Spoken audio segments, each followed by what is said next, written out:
Arratsaldeon, buenas tardes. En primer lugar me presento, soy Cosme Naveda, soy el presidente del Colegio de Médicos de Vizcaya y bueno, pues hoy nos hemos reunido aquí conmemorando el Día Mundial de la Física Médica y en la cual vamos a hacer una visión transversal, ¿no?, de las diferentes disciplinas que tienen que ver con esta actividad o esta forma de ver la medicina. En primer lugar, lo que vamos a hacer es, lo primero es daros la bienvenida a nuestro colegio, a nuestro entorno y a nuestro colegio de médicos, que es el colegio, yo suelo decir que es la casa de todos los médicos de Vizcaya y por extensión la de todos los médicos de todo el mundo y abierta, por supuesto, a toda la sociedad civil. Y no civil también, pero sobre todo lo civil. En primer lugar, vamos aquí a presentaros, os voy a comentar los diferentes representantes de los colegios profesionales que nos hemos juntado hoy aquí para hablar, pues un poco de lo que es la física médica, ¿no? Por el Colegio de Psicología, Ainhoa, por lo de Físicos Mariví Albizu, por el Colegio de los Ingenieros de Telecomunicaciones Saloa, Campillo, y por la Asociación Vasca de Periodistas Carmen Peñafiel. De entrada vamos a hacer la presentación, 10 segundos cada uno, y luego entramos en materia, que es de lo que se trata. Ainhoa, por favor. En primer lugar, gracias, Cosme, por la bienvenida, por acogernos aquí. Desde el Colegio de Psicología de Vizcaya estamos muy agradecidas por poder estar presentes en esta mesa, porque eso denota pues la importancia que va, el reconocimiento que va teniendo la profesión junto con otras especialidades, como la física, la medicina. Entonces, seguiremos trabajando desde el colegio para estar en estos espacios y en estos foros. Y yo luego conoceréis a nuestra representante, Ana Estevez. Yo no tengo más que buenas palabras sobre ella, como del resto de ponentes. Y ella, le he pedido una frase antes de entrar a ver, Ana, ayúdame, ¿qué hacemos? Y me ha dicho, Ainhoa, ¿la tecnología nos cura o nos enferma? Pues ni cura ni enferma, ella lo explicará más adelante. Es el uso que hagamos de ella lo que hará cómo deriven las cosas. Entonces, creo que ella es la que tiene que explicarnos, a quien tenemos que escuchar junto con el resto y ver esa visión transversal que aporta esta mesa. Entonces, gracias, Cosme, gracias a Maya y al resto de participantes por estar. Buenas tardes, bienvenidos a todos los que estáis presentes a este acto que hemos organizado para celebrar el Día Internacional de la Física Médica.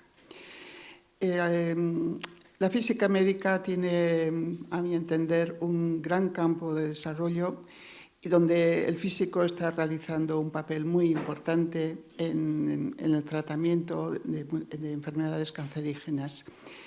El cáncer es una situación en que cada día están apareciendo más casos, eso requiere mayor investigación, mayor dedicación de recursos. Y poco a poco, yo me alegro cada vez que se van descubriendo nuevas formas de presentarse ese problema. Con la mesa redonda de hoy creo que puede ser muy, muy interesante de ver ese problema, cómo se puede ver desde distintos campos, no solamente la física, sino cómo un médico, un psicólogo, y tanto en que actualmente nos están ayudando las nuevas tecnologías, pues con el tema del otro colegio profesional que nos acompaña. Pues bienvenidos a todos y espero que entre todos podamos aportaros lo que estáis buscando. Muchas gracias por vuestra presencia.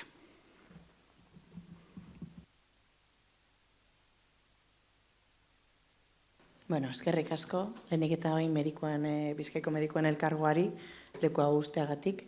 En nuestro caso, como el Colegio de Ingeniería de Telecomunicación, antes de preparar todo este evento junto con el Colegio de Periodistas, psicólogos, médicos, físicos, planteábamos algo que llevábamos años intentando cubrir, que son la desinformación que hay sobre la tecnología, en este caso sobre las ondas electromagnéticas, ¿no? Todos los bulos que surgen, todos los fake news que surgen, que muchas veces no nos tienen ni en cuenta a la hora de siquiera contrastar, ¿no?, la información.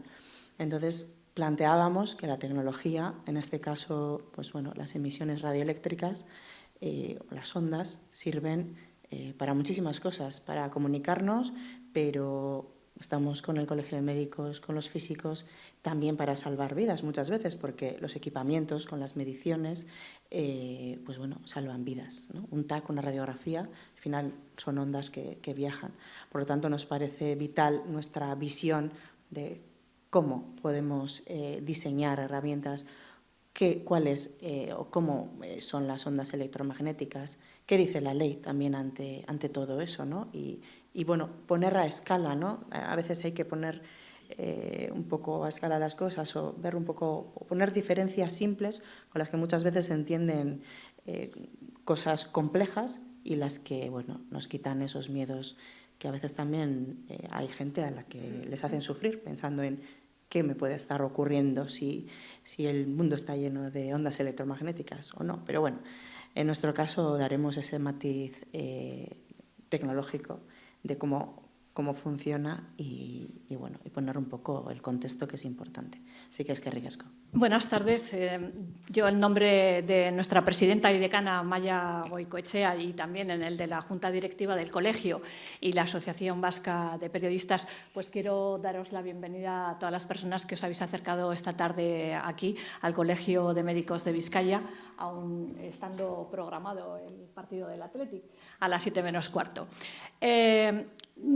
Como sois del mundo de la comunicación y me habían dicho que de alguna manera podía asentar algunas reflexiones que también sirvieran para el debate posterior, pues bueno, he hecho una reflexión y algunos de los aspectos que me parecen interesantes sobre este tema, ¿no? Se dice que las nuevas tecnologías, ¿no?, tienen un marcado carácter de riesgo y de déficit, no tanto por lo que supone la tecnología, sino por el uso que ya se ha dicho aquí que podemos hacer de ella, ¿no? Y por ese exceso de información con la que nos encontramos diariamente. Pero afortunadamente para todos y todas, la tecnología, y la tecnología, sobre todo la última que acaba de llegar, que es la tecnología de la inteligencia artificial, pues tienen bastante que aportar, ¿no? Casi todos los avances tecnológicos han ayudado al desarrollo y a la evolución de nuestras sociedades. Las tecnologías de la información y de la comunicación son realmente un verdadero desafío, ¿no?, y también una oportunidad de universalizar y democratizar el conocimiento. Tanto para relacionarnos con culturas que son diferentes, como también para revitalizar muchos sectores, ¿no? Así podemos tener la capacidad de crear, de compartir libremente la información y sus aplicaciones tecnológicas. Pues en este ecosistema digital que nos movemos, los consumidores de medios de comunicación dejan de ser consumidores pasivos para ser activos. Y la pregunta es, ¿usamos la tecnología o ella nos usa a nosotros? ¿Nuestros dispositivos mejoran nuestras vidas o simplemente nos hacen débiles, vagos y tontas?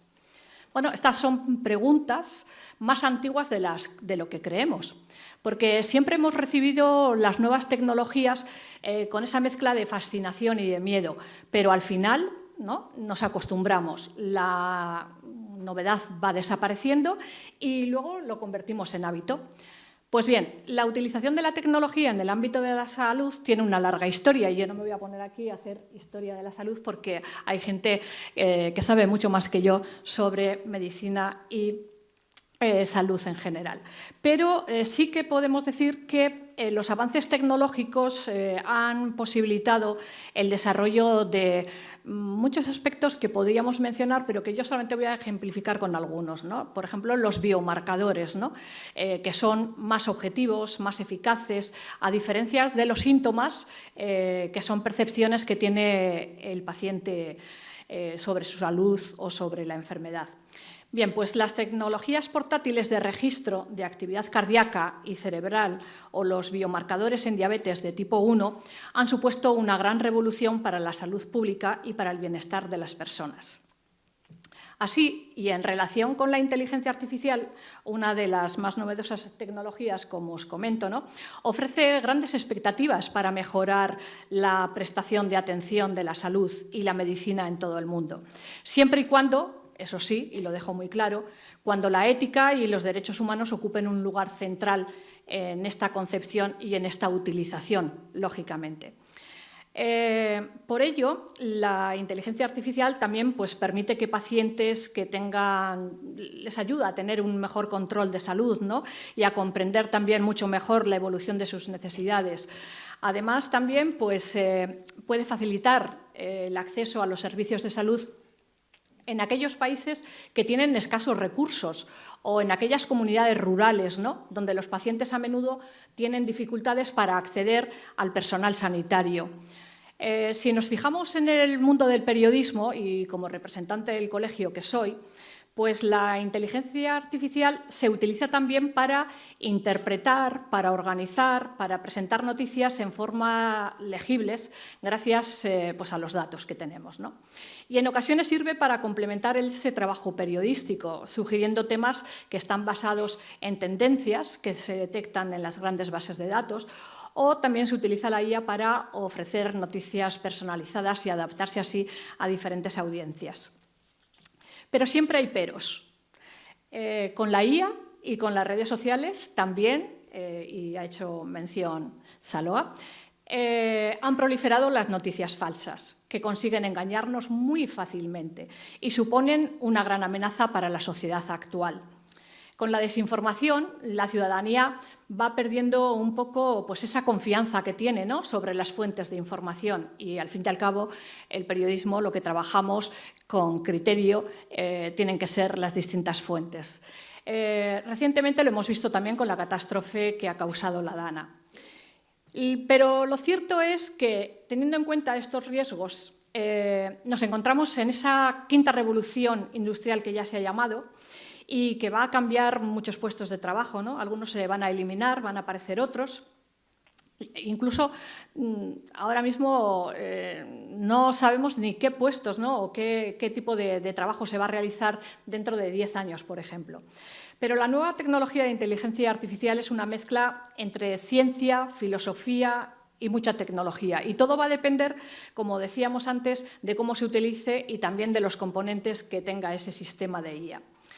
Así que la IA pues, va a tener un papel importante, un papel central en la transformación de nuestras sociedades y va a ser de una manera bastante acelerada. De hecho, Europa se ha dado cuenta de ello y por eso ha creado también una normativa que regule a la inteligencia artificial.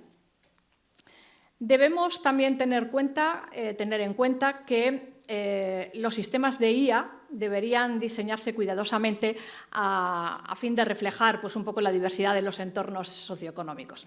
Bueno, por todo ello, pues, en esta mesa de debate yo creo que tenemos esta tarde profesionales de distintas áreas que van a arrojar luz sobre los beneficios, sobre las limitaciones y sobre las consecuencias si la tecnología cura o enferma.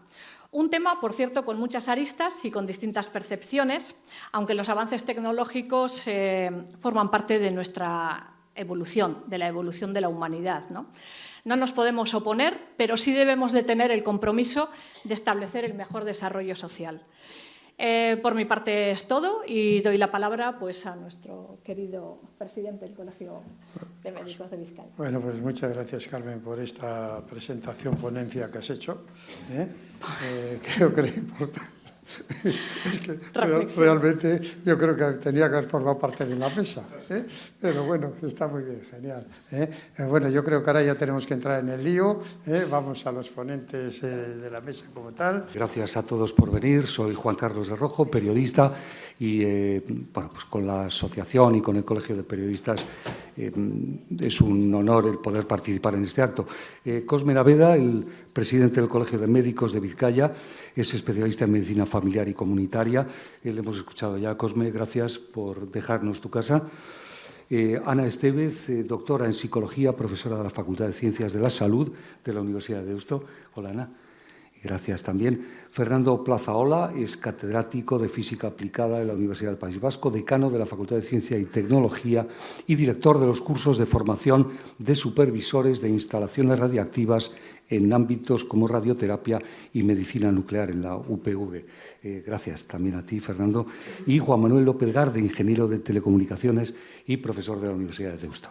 Bueno, como son ellos los que saben de todo esto, está claro que han tenido que ser los colegios de médicos, psicólogos, físicos, ingenieros de telecomunicaciones y periodistas los que se unan para dar respuestas a algo que es muy grande. El objetivo es ambicioso, pero el terreno a explorar es enorme y por eso que estén aquí 4 representantes de las actividades que van a incidir, que van a influir en nuestro día a día y también, sobre todo, en nuestra salud, ¿no? que es interesante. Hablamos de radiaciones utilizados también en medicina, pero en nuestra vida cotidiana también, ¿no? Se ha popularizado tanto todo esto que nos afecta a todos y a todos nos incumbe, ¿no? Desde al especialista médico, al físico que maneja y diseña aparatos, hasta el adolescente que está todo el día con la pantalla, dale que te pego, ¿no? De ahí la necesidad de unir esfuerzos para, hasta donde sea posible, responder a la pregunta. ¿La tecnología nos cura o nos enferma? O igual ambas cosas a la vez, ¿no? Bueno, presentados los que aquí están, hay que señalar, se ha dicho ya, ¿no?, que es el Día Internacional de la Física Médica, coincidiendo con la fecha del nacimiento de Marie Curie, y mañana, día 8, es el Día Internacional de la Radiología, o sea que es especialmente oportuno este intercambio de pareceres. Bueno, Cosme, estamos en tu casa, te pediría una primera aproximación breve a ser posible, comenzando, bueno, pues por la pregunta, ¿no?, de la tecnología. ¿Qué pasa? ¿Nos cura o nos enferma? Defíneme breve. Pues más... Nada, más no te preocupes, intentaré ser... 5, 6, 7 minutos... 5, 6... 8 ya me pongo nervioso. Buenas tardes otra vez a todos y muchas gracias por haber venido. Bueno, hoy la mesa esta, yo no le llamaría mesa redonda, la llamaría mesa transversal, que creo que lo define un poquito mejor. Y de la tecnología nos cura o nos enferma. Pues hombre, yo diría que a la gallega, depende, depende cómo la utilicemos. En general, yo diría que la tecnología es muy positiva, estamos ahí. ¿Qué nos procura la tecnología? ¿Quién pide la tecnología? Buena parte de los médicos planteamos necesidades y los técnicos, ingenieros, físicos, etcétera, nos ofrecen soluciones, quizá a veces como respuesta a nuestra solicitud y otras veces como propuesta inicial. Oye, ¿y por qué no hacéis esto de esta otra manera?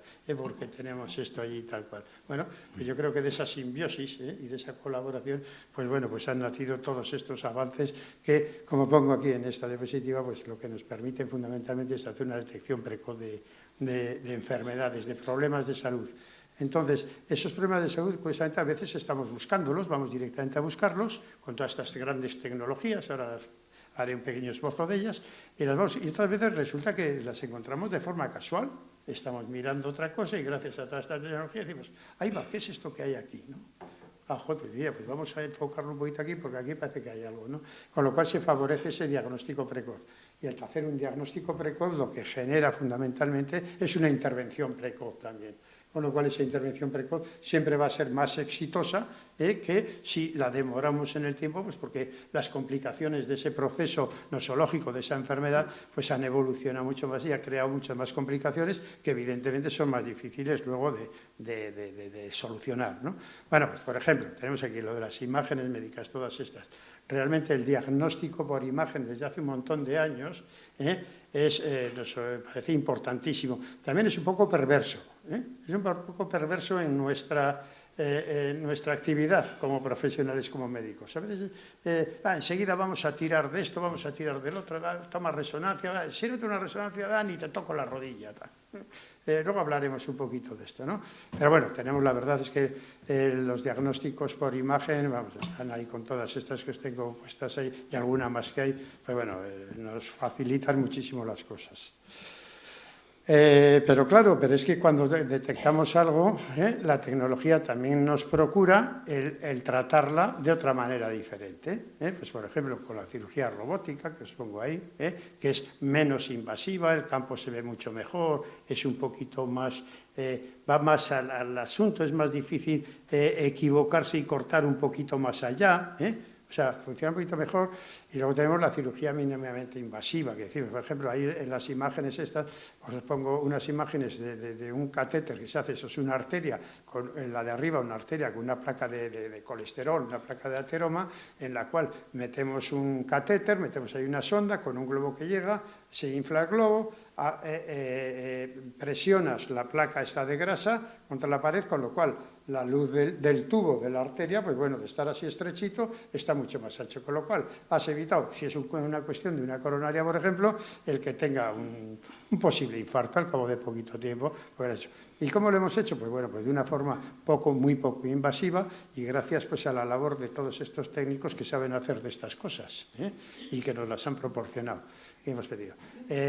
Las endoscopias, los cateterismos, la cirugía, las laparoscopias. Antes, para quitar una vesícula había que hacer un tajo aquí tremendo, y ahora resulta que con la laparoscopia, con 3 orificios pequeñitos, que son 3 puntos, va y se quita esa vesícula con muchísimo menos trauma quirúrgico del que se producía anteriormente. Un menisco de la rodilla, pues antes se abría la rodilla de lado a lado, y te hacen una artroscopia con 2 agujeritos pequeños, te quitan el menisco, te lo arreglan, te lo solucionan y te vas andando para casa. La recuperación es muchísimo mejor. Es decir, que en este sentido toda la tecnología, bueno, ha sido una evolución brutal. Vale. Otro tema, la telemedicina. ¿Qué es la telemedicina? Pues hacer medicina desde lejos, como su mismo nombre indica, desde muchas formas diferentes. Por ejemplo, la más sencilla, las consultas virtuales, bien sea telefónica o con videollamada. Yo me pongo en contacto con un paciente que lo tengo o aquí cerca, 2 calles más allá, o que lo tengo allá en el monte, en Cuzcurrita de allá. Bien, pues bueno, pero puede ser fácil para mí y puede ser interesante para el paciente, depende. Tiene su riesgo, que digamos, vamos a hacer mucho de esto si voy a dejar de estar cerca y de tocarte. Eso también hay que tenerlo un poquito en cuenta, ¿no? También puede haber la diferida, consulta diferida. Nosotros los médicos de familia, soy médico de familia, últimamente en los últimos años hacíamos mucho, por ejemplo, el tema de la dermatología. Teníamos una lesión dermatológica, que la dermatología tiene su aquel, no es sencillo. Entonces, ¿qué hacemos? Una foto de alta definición y se la mandamos a nuestro dermatólogo de referencia en el hospital o donde esté, y bueno, nos la ve y nos informa. Se la mandamos junto con una pequeña historia clínica orientada a ese proceso y nos informa posteriormente. Eso es telemedicina. ¿Es bueno? Es genial, porque a mí como médico me viene bien, al paciente en principio le viene bien, porque el dermatólogo dirá, oye, pues mira, esto oriéntalo por ahí porque parece esto. O me dice, oye, no, mira, pásamelo porque no acabo de verlo claro. Pero ese paciente a lo mejor se evita también un desplazamiento hasta el hospital, hasta la consulta de especialidad o lo que fuere, ¿no? Está muy bien en ese sentido. Los crónicos domiciliarios, gente normalmente mayor, pluripatológica, que tiene que estar monitorizada su tensión arterial, su diabetes, incluso un electrocardiograma se puede hacer instruyéndole un mínimo a ese paciente, pues realmente te lo puede mandar desde casa y está bien monitorizado con la telemedicina. Bueno, y ya luego las cirugías, esa instancia que ya se empiezan a hacer, que te operan desde no sé dónde, con el robot, bueno, eso ya para mí incluso es un poco ciencia ficción, pero es la realidad, ya se hace. Y cada vez se hará más, evidentemente. ¿Y qué decir de la formación, no? Pues bueno, eso vamos.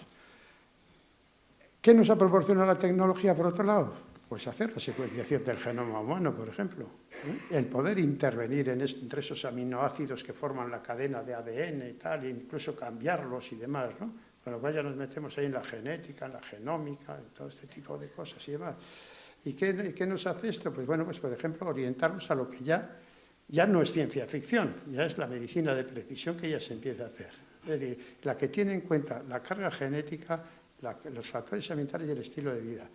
Pero la medicina de precisión, que también se llamó medicina personalizada y se procuró cambiar el nombre de personalizada de precisión para que no generase la confusión de que personalizada quería decir que para cada persona se iba a hacer un tratamiento específico para cada persona, con lo cual sería una locura, aparte de carísimo, y eso no habría quien lo soportase, ¿no? Sino que en ocasiones es así, pero en general lo que se buscan son grupos con más o menos una carga genética similar, unos estilos de vida similares, con unos factores ambientales similares, etc. Con lo cual ya voy a orientar el tratamiento a esos pacientes, les voy a hacer de esa manera. Y eso nos lo ha proporcionado precisamente la tecnología para poder llegar a esto, porque no todas las tecnologías son aparatos, que esto también llevar aparatos, claro, me imagino. Yo no sé cómo se hace, esto no sé cómo se hace, la verdad, pero sé que se hace. Y por otro lado, pues como la farmacogenómica, que es una parte de la medicina esta de precisión, que lo que tiene en cuenta es combina lo que es la farmacología con lo que es la genómica, que es decir, los genes y la funcionalidad, la función que tiene cada gen. Con esto que se pretende hacer esos grupos o esos perfiles muy similares en los cuales voy a hacer un tratamiento más específico, luego en otra diapositiva lo vamos a ver muy claro. Otro tratamiento más específico que va a producir menos, que va a tener en cuenta, pues, por ejemplo, esa carga genética, si es hombre o mujer. Por ejemplo, todos los estudios, la mayoría de los estudios clínicos se hacen sobre hombres, pero luego la respuesta a la mujer, la fisiología de la mujer no es la misma que la del hombre, ¿no?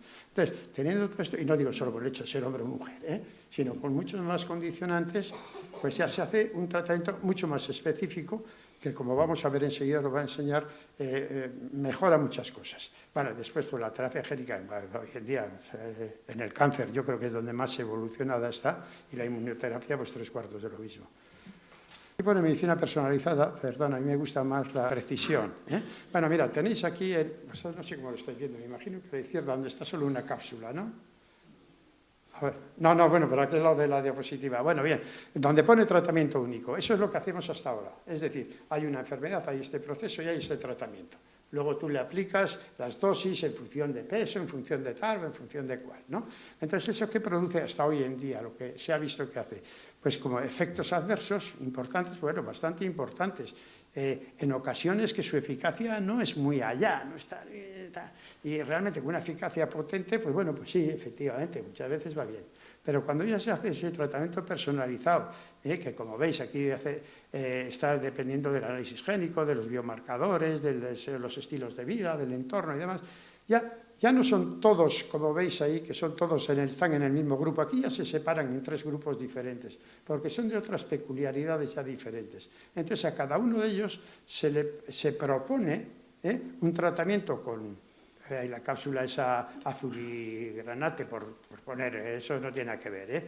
Pero vamos a ver, que son los 3 tratamientos que se proponen son diferentes. Pero, sin embargo, fijaros abajo que los efectos adversos son mucho menores, la eficacia, baja eficacia, es bastante menor y, sin embargo, la eficacia la buena eficacia, lo que nos interesa al final, nos interesa muy el resultado con muy pocos efectos secundarios. Al final es lo que estamos buscando siempre, porque todos sabemos que cualquier medicamento tiene su Ave María y su Santa María. Bien, pero vamos a procurar que la Ave María sea mucho más que la Santa María. Creo que va por ahí lo de la Ave María y la Santa María. ¿Qué problema podemos encontrar los médicos, no? Quizá, y además yo, que como soy médico de familia, pues quizás tengo un pequeño sesgo, puedo entenderlo. Aquí está el doctor Marañón, un referente de la historia de la medicina, en España al menos, y bueno, pues este hombre, yo creo que todos conocéis este hecho de cuál era el mejor invento que había en la medicina, que le habían dicho pues, hasta entonces, ¿no? Y él decía que era la silla. Bueno, pues yo considero que sigue siendo fundamental la silla. Es decir, la silla significa, siéntate con el paciente, escúchale, atiéndele, transmítele que te interesas por su problema y que te pones en su lugar, que estás empatizando y que en ese momento para ti eso es lo más importante de todo. Si a ese paciente le haces eso, ya te lo has conquistado. Y si ya encima le curas, ni te cuento. O sea, eso ya es tremendo. Bueno, pues esto es así, y esto es lo que se llama la relación médico-paciente, la confianza del paciente con su médico, y del médico del conocimiento de ese paciente y de cómo tratarle, ¿no?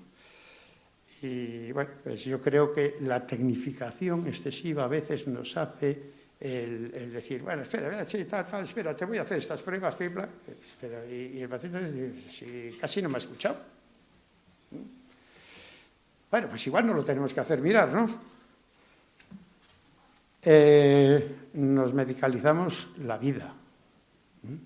Pues porque nos venden eso, porque hay que medicalizar la vida y nos lo venden todos, nos lo venden los políticos, nos lo vende la industria farmacéutica, nos lo vende todo el mundo, incluso nosotros mismos. Y si a veces el exceso de tecnología nos lleva a hacer sobrediagnósticos. Y el sobrediagnóstico es diagnosticar algo que no es tan algo, pero que ese no es tan algo, pero que es algo, necesita de hacer exploraciones, pruebas complementarias e incluso tratamientos añadidos. Es otra cosa de la que nos tenemos que hacer mirar, nos lo tenemos que hacer mirar, pero yo creo que eso va en otra mesa probablemente. Esto que pongo aquí de si es la VIDIX, nosotros aquí en el colegio, ya por antes de la pandemia creo que fue, hicimos una campaña pues, sobre la medicalización. Ojo, digo medicalización, no medicamentalización. La medicamentalización puede ser parte de la medicalización. No sé si me he liado o lo he dicho bien. Bien, vale, me he liado. Entonces hicimos nos pusimos en marcha nuestro laboratorio y sacamos este medicamento, que así es la VIDIX, pues así es la vida, que luego el principio activo, como ya sabéis que debajo del nombre comercial en los medicamentos suele venir cuál es el principio activo, ¿no? Gelocatil, paracetamol. Bueno, pues aquí el paracetamol no hay pildorita que solucione la realidad de no estar enfermo. Es decir, si no estás, no vengas por cualquier cosa, para un poquito, piénsalo un poco, no te dejes llevar por esa inercia que había. Bueno, estuvo bastante bien, tuvo su cosa. Bueno, ahora voy a meter un poco el dedo en el ojo de los periodistas. La responsabilidad de los medios de comunicación. A veces los medios de comunicación, pues bueno, pues son... Fijaros lo que pone aquí, un test de cáncer de mama con saliva, cuando las noticias se alejan de la realidad. La Sociedad Española de Oncología Médica va y dice, en fin, ¿a dónde vamos? Es cierto que es un artículo en ética periodística, que es donde tiene que estar. ¿Y esto por qué sale? Pues porque salió un artículo en el cual venían diciendo el cáncer de mama lo vamos a detectar precozmente haciendo un examen de saliva, que fíjate qué fácil es, coger, y encima me diagnostican un cáncer de mama o la predisposición a tenerla. Era absolutamente cierto y era un mensaje interesado por quien fuera, interesado. Pero bueno, pero sale. Entonces, ¿qué pasa? Pues que la ciudadana, en este caso de a pie, pues dice, oh, qué bueno, oye, pues yo quiero que me hagan eso. ¿Y qué va? O sea, que le hagan la prueba de la saliva. Pero eso está todavía en mantillas, eso todavía es que ni siquiera se han juntado el padre y la madre de esa cosa, casi, ¿no? Bueno, pues estas cosas. Es decir, crear falsas expectativas, bulos, sensacionalismo, hacerse eco de estrategias comerciales muchas veces.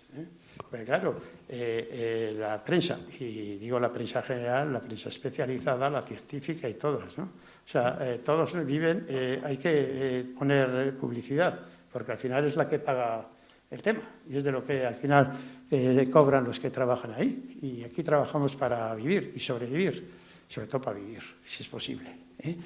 Y entonces, pues bueno, pues al final esas estrategias comerciales entran ahí, sobre todo cuando te encuentras con una gran y potentísima industria detrás que tiene dinero, que no sabe ni por dónde sacarlo, pues bueno, pues puede ser bastante condicionante.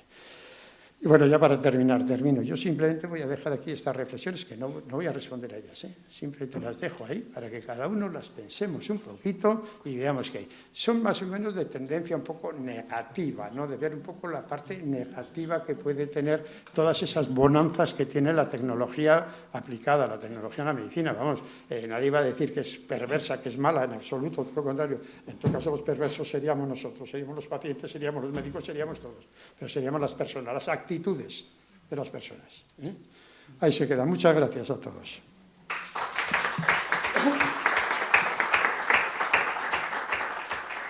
Bueno, ha sido interesante, Cosme, pero fuera de tiempo. ¿Ah, sí? Sí, sí, te has pasado. No, pero como ha sido interesante no he dicho nada, o sea que me parece muy bien. Ana Estevez, desde el punto de vista de la psicología, ¿qué es lo que les preocupa a ustedes? Arratsaldeon. de Norí. Muchísimas gracias por la invitación y me siento un poco abrumada porque hablar, ¿no?, como cuando hablan en nombre de todas las mujeres y de todos los hombres y que a todos nos gusta el atleti, pues no sé, en la psicología somos muchas y muchos. Yo me siento muy honrada de que el Colegio Oficial de Psicólogos y Psicólogas me haya dicho, oye, Ana, habla de ese tema, pero es verdad que, bueno, voy a dar una opinión personal, que no sé si veo psicólogas en la sala, ¿no?, conocidas y muy queridas, que igual están de acuerdo o no, pero bueno, vamos a ver debate. Yo voy a dar, bueno, algún apunte sobre lo que creía en esta mesa, que sí es redonda en el sentido de que todas las partes integrantes, ¿no?, estamos en ese círculo y es muy importante. Bueno, yo lo primero, cuando hablaba también un poco entre bambalinas sobre cómo habíamos enfocado y cada una de las personas que formamos parte de la mesa no habíamos hablado entre nosotras, yo decía, qué diferentes somos, ¿no? Había planteamientos completamente distintos de lo que es curar, de lo que es enfermar, y yo traía lo que yo tenía en la cabeza, que era sanar como recobrar la salud. Y claro, yo no pensaba en la parte médica, yo pensaba en la parte, bueno, psicológica, del alma, ¿no? No sé si alguien pensaba que la tecnología nos iba a salvar, ¿no? Y decías, venía el eco de Cosme, ¿no?, en el sentido que me parecía muy interesante las expectativas que poníamos en la tecnología, ¿no?, con ese que iban a hacer un cribado muy rápido, ¿no? Y claro, igual alguien pensaba que de la naturaleza humana pues nos podíamos desprender así como fácilmente. Curar, entonces el concepto en sí mismo, ¿no?, de curar, ¿qué implica? Implica salvarnos, nos va a salvar de la tristeza, nos va a salvar de la soledad, nos va a salvar del miedo, nos va a salvar de sentirnos queridas, queridos, ¿no? Va a eliminar aspectos negativos nuestros. Y lo que pensaba es que dentro de las necesidades humanas básicas, quizás la primera necesidad es la de sentirnos seguras y seguros, ¿no? Es una sensación que aquellas personas de generación que hemos jugado al escondite o al esconderite, es estar en casita, y ese es el lugar seguro. Y esa es la sensación que tenemos en este momento con la tecnología, con el móvil, que podemos hacer, decir y que nadie nos ve, ¿no? La gran pregunta sería, ¿qué ocurriría si nadie pudiera saber lo que haces, lo que piensas, lo que buscas, la música que escuchas, ¿no? Un lugar seguro. Puedo estar dentro de mi habitación, dentro de mi casa y puedo hacer, conocer, hablar, lo que fuera, ¿no? Entonces, esa seguridad o esa pseudoseguridad, que por cierto, seguridad, y nunca hemos estado más controlados que ahora, donde estamos y tal, pero bueno, esa sensación psíquica está. Otra de las necesidades humanas básicas es las relaciones con los otros. Es ámame u ódiame, pero líbrame de tu indiferencia. Entonces, bueno, sentirnos que somos parte, ¿no?, un grupo, una sociedad, una familia, que hay alguien al otro lado, ¿no?, es muy importante dentro de las necesidades humanas. Y esta tecnología sí nos habla de esa relación.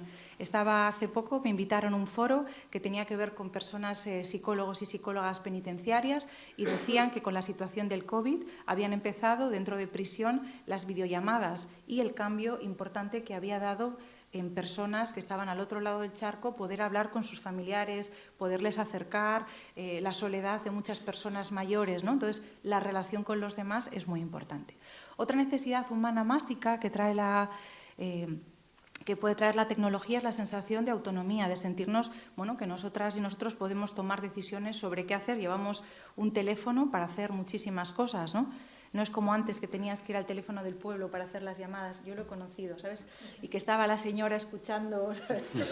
Y buscar, sí. Además, depende ¿no os acordáis? Depende de los minutos, tenías que pagar más o menos. Y yo me acuerdo que era sí, no. O sea, tenías que hacer así porque, bueno, pues te podían escuchar. También autoestima, porque en ese ámame o ódiame o líbrame de tu indiferencia está esa parte que no hay ninguna duda, que es un like, ¿no? Un like, un me gusta, un te necesito, qué bien lo has hecho. Bueno, no hay que ver más, podríamos hacer un análisis práctico de qué ponemos en los estados de WhatsApp y qué buscamos, ¿no? Si hemos cocinado algo, dónde estamos, con quién hemos estado, qué hemos hecho, pues para buscar. Desgraciadamente los niños y las niñas lo aprenden también fácil, ¿no? y hacen muchas cosas copiándonos porque entienden fácilmente qué cosas dan réditos, ¿no? qué cosas hacerlas van a dar más like que otras. También es la necesidad de autoexpresión, de expresar, de poder decir lo que uno siente. A veces puedes tener personas a tu lado y no puedes expresar. Y aquí en la red es un grito, a veces es un grito sordo, que a veces cae al vacío, ¿no? Hay un eco, pero siempre, ¿no? Aunque sea rebote, y es una capacidad de poder expresar, de poder gritar, de poder expresar el malestar. Dicen que para la gente que tiene malestar es Twitter, la red social. O sea, que cada una, ¿no? Dependiendo, es para cosas diferentes. Y esta necesidad de sentirnos queridas y queridos es una necesidad humana básica y eso se vehiculiza a través de las redes. Enfermar. La pregunta es, ¿enfermar más? ¿Estamos sanos, no estamos sanos? Esa es, ¿sanos o no sanos? Esta es la cuestión. Lo importante, o lo que traía aquí, es a qué nos exponen también las redes, ¿no? Porque decíais, ¿no? Y me ha gustado mucho la presentación desde el periodismo, con esta parte de una palabra, una imagen vale más que 1000 palabras, ahora están, ¿no? Tirándose de los pelos y haciendo un análisis tremendo sobre qué es lo que ha podido pasar para que ganase Trump, y yo pensaba, claro, pero es que una imagen vale más que 1000 palabras. El miedo, ¿no? Incluso la situación tan dolorosa que ha ocurrido en Valencia, ¿no? Yo pensaba en los aspectos psicológicos, la percepción de riesgo, ¿no? O sea, hay tantos aspectos en lo psicológico que es muy importante. La exposición. Bueno, en la exposición muchas cosas, ¿no? En este momento el hecho de no depender de nadie. Yo recuerdo que en los pueblos pequeños, por lo menos de donde yo vengo, había momentos en los que había que arreglar las cosas entre todo el vecindario. Como tenías un único teléfono, a ver, mal con esa persona no te podías llevar, ¿no? Quiero decir, porque necesitabas de la otra persona. En este momento hay una cultura mucho más, quizás, narcisista. ¿Qué es una cultura narcisista? Una cultura narcisista es una cultura que se necesita a sí misma, que está para mirarse, para que le miren, y no necesita de los otros y de las otras, ¿no? O sea, solo mira en sus propias necesidades, y solo es muy interesante. Hicimos un estudio sobre el efecto de los influencers y los comentarios negativos en las redes sociales, y también qué personas y qué mensajes dábamos, ¿no? Y qué importancia tienen esos mensajes. También la exposición a la violencia. Os tengo que contar una cosa que me ha pasado esta semana. Yo doy clase de psicopatología, ¿no? Es una asignatura troncal que adoro y me gusta mucho y llevo muchísimos años dándola. Hago psicopatología a través del cine. Es verdad que ahora mis películas pues ya quedan un poquito ya nadie ha visto casi nada de lo que les cuento, pero les dije una película que muchos y muchas habían visto. Y me dijeron, yo dije, es una película espeluznante, hay unas imágenes durísimas. Y me dijeron, Ana, ¿qué va? ¿Esas imágenes te parecen duras? Yo digo, Dios mío, si son horribles. Me dice, Ana, pero ¿tú qué imágenes ves? Y yo pensé, claro, es que están acostumbrados y acostumbradas a ver violencia en todo el tiempo. Ya no se asustan por la violencia. Ya no se asustan por una pornografía del poder que habla de unos modelos de relaciones, de afecto. Entonces, no asustarse, ¿os imagináis lo que supone en una sociedad que no se asusta de la violencia que ejercen hacia otras personas si estamos exponiéndoles a los niños y a las niñas a mucha violencia constantemente? A mucha violencia y a mucha imagen de lo que es bello y lo que no es bello. Qué importante, ¿no? Todo lo que tiene que ver con la imagen corporal. Nosotras tenemos una línea con una postdoc en este momento sobre trastornos de conducta alimentaria. ¿Sabéis el efecto que pueden tener las redes sociales sobre cuerpos normativos, sobre cómo hay que estar, el miedo a envejecer, ¿no? Y ese mito, este libro es un libro que adoro, que me encanta, y hace una reflexión crítica, ¿no? Sobre ese mito de la belleza, una belleza normativa, de cómo hay que ser, de cómo hay que comportarse. Que no sé yo si hay que comportarse así. Bueno, a ver, lo dicen las redes. Será así, ¿no? Si lo dicen las redes, bueno, los de periodismo, si lo dicen las redes, ¿es verdad? ¿O hay que contrastar las fuentes? Hay que contrastar las fuentes. Y luego, ojo, que la tecnología está diseñada por personas para que pasemos mucho tiempo. Eso es muy importante. Quiero decir, estos son dos libros que me gustan mucho. Uno que os recomiendo de mi querida Cathy O'Neill, que es Armas de destrucción matemática. Son todos los, aquí hay gente de ingeniería que lo explicará 1000 veces mejor, todos los algoritmos de búsqueda, las condiciones, ¿no? Y cómo está todo diseñado para que estemos más tiempo. Paloma Llaneza lo explica de una manera muy bonita, ¿no? Cuando dice que este es un libro, a ver, que es controvertido porque lo que dice es: ¿dejaríais un coche abierto o la rumba encendida en casa con una cámara? Y la autora te dice: nunca dejes una rumba en casa sola con una cámara. Es preferible que dejes ¿cómo se llama?, el coche abierto, porque tienes muchos riesgos. Entonces habla de cómo se diseña la tecnología, cómo nos atrapa. Sé que voy a ir fatal, pero sí, lo sé. Entonces me la juego y voy a lo así, me la juego. 10 minutitos llevas. Muy bien, pues voy ya. Entonces, el diseño está para seducirnos, para que pasemos mucho tiempo, y es como un truco de magia, porque nunca sabes qué es lo que va a pasar. Entonces buscas y buscas y buscas y puedes estar años. Decía Ramonet que se habían, en los primeros 1000 años, imaginaos, se habían publicado una serie de artículos y de información, y luego en los siguientes 100 años se ha publicado todo lo que se ha publicado en un milenio. ¿Os imagináis, no? Toda esa información. Refuerzo variable, que no sé si algo lo que voy a encontrar es bueno o malo. Este aspecto de aprendizaje en la psicología es fundamental para generar adicción. La cantidad de menú es como el mago que te dice: ¿qué vas a elegir? ¿Esto o lo otro? Pero ¿no? Es como cuando en casa yo digo: ¿qué chaqueta quieres, cariño? ¿La roja o la azul? Pero no le pongo la verde. Entonces tú tienes 2 opciones. Entonces esas son las opciones que tienes que elegir: aceptar y pagar, ¿no? Las cookies, rechazar y pagar, o aceptarlas. No hay otra opción. Poner una máquina tragaperras, porque es un refuerzo variable. El miedo a perderse algo importante, algo que está sucediendo, ¿no? ¿Qué estará pasando? ¿Qué estarán haciendo? La necesidad de aprobación social por parte de las personas. Qué difícil es que alguien te diga: me gusta mucho esto, y tú no digas: y a mí también. Pues esto que hacemos en la vida normal, en la otra, yo te doy un like para ver si me das tú uno, etcétera, y eso es muy importante. Opciones incómodas. Bueno, a ver, voy rápido.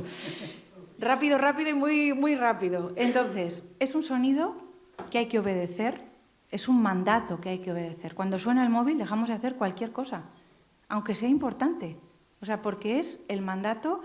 Eso sí que es como otros sonidos que nos obligan a parar. Pues ese móvil, en lo simbólico, es muy importante. Dice este autor, que para mí es un gran visionario de lo que sucede en este momento, que hemos sustituido las relaciones, y lo decías muy bien con respecto de la silla, me ha gustado mucho ese ejemplo que has empleado, que sustituimos ese afecto real o esa relación real por esos vínculos reales, por emoticonos en este caso. Un emoticono que es un beso que expresa, no sé, muchísimas cosas, pero que no es un beso. Un abrazo que expresará muchas cosas, pero no es un abrazo. Y ese vacío seguimos teniéndolo, esa soledad podemos seguir teniéndola, pero alimentamos mucho más y más y más estando en este espacio. Esto es un ejemplo muy interesante que, si me da tiempo, luego lo contaré, lo prometo.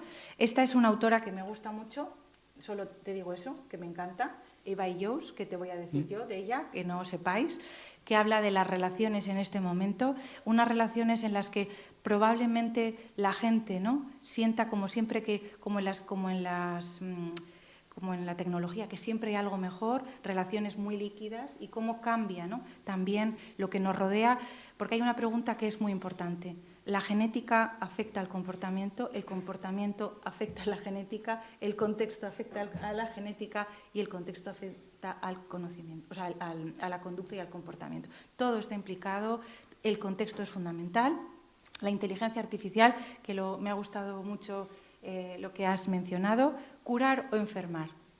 Esa es la cuestión. No sé yo si nos podemos curar, pero sí sé que podemos estar peor. También sé que podemos estar mejor, y que el uso que demos de esas os pongo este ejemplo, ya con esto termino, palabrita, esto ya es de verdad, para que veas que soy una mujer que cumple, que dice cuando dice que sí, es como la comida. Esto es un libro que se llama Adictos a la comida basura, y es muy interesante porque, claro, ¿la comida es buena o mala? En este momento está diseñada con sal, azúcar y grasa para que comamos determinados, ¿no?, productos, y es muy interesante. Pues esto es, la tecnología, ¿es buena o mala? Está diseñada para que pensemos, para que tengamos ideas distintas, para que estemos desinformados, para que pensemos más en nosotros mismos, para tener un único modelo, pero no solo eso, esa tecnología también nos puede abrir a otras realidades. Vamos a ver qué uso hacemos de eso. Muchas gracias.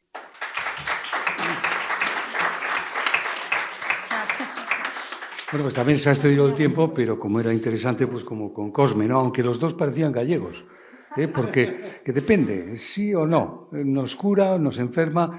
Bueno, vamos al lado científico, vosotros la que habéis liado, porque todo esto que estaban diciendo aquí tanto los médicos como los psicólogos lo decían porque vosotros habéis fabricado, habéis puesto a disposición unas máquinas que nos curan o nos enferman. Por tanto, Fernando, desde el punto de vista de la física, ¿qué nos puedes contar? Bueno, lehendabizi eskerrik asko guztioi, lehendabizi etortzeagatik eta gonbidatu izateagatik, eta bereziki Maribizuri eskerrak ni hautatzeagatik hona etortzeko. Bueno, yo creo que estamos en un momento muy esperanzador de avance en la medicina, diría, y basado en la tecnología, es lo que yo pienso.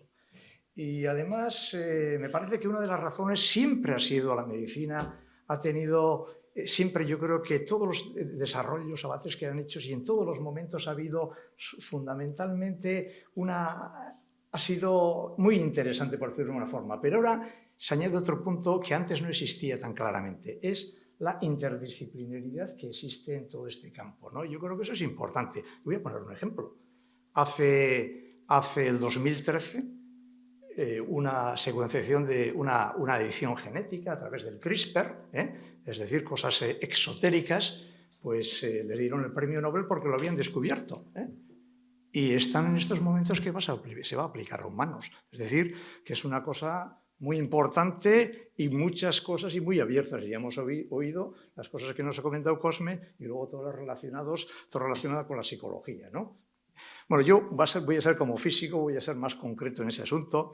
Y claro, teniendo en cuenta que hoy es el Día Internacional de la Física Médica y mañana el de la Radiología, evidentemente lo que os voy a hablar en relación a esto, ¿no? En relación a esto, y entonces en las técnicas, la tecnología basada en la física que se ha desarrollado durante estos últimos años.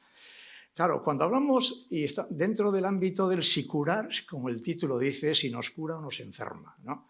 Claro, cuando hablamos de tecnologías relacionadas con la física, mucha gente piensa que todas las tecnologías en muchos ámbitos que son malas.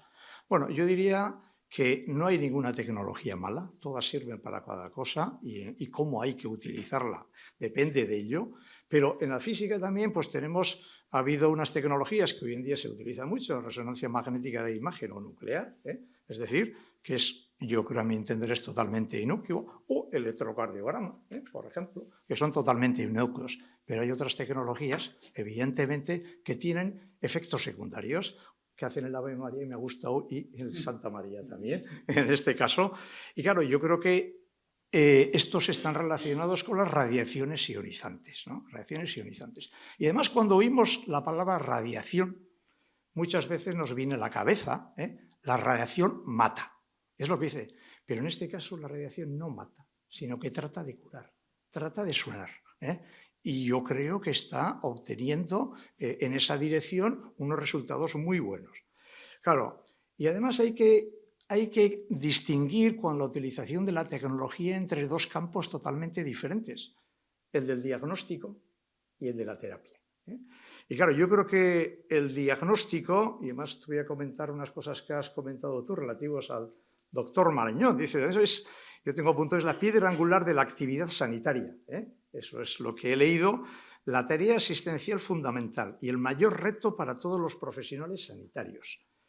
Y, de hecho, Laín Entralgo señalaba que el profesional sanitario diagnostica para curar, pero también para saber y, asimismo, para prevenir.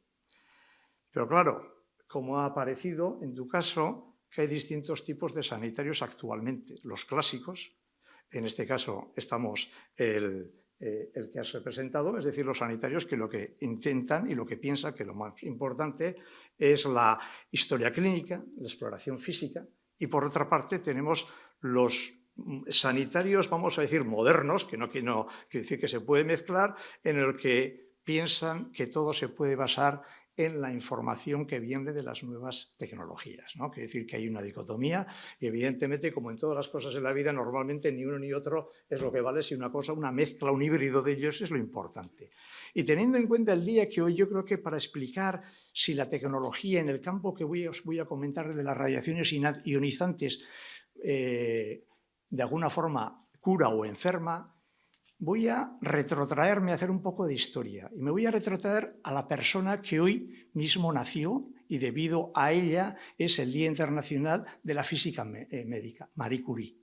Marie Curie, que bien sabéis quién era, y ella en la Primera Guerra Mundial se dio cuenta de una cosa.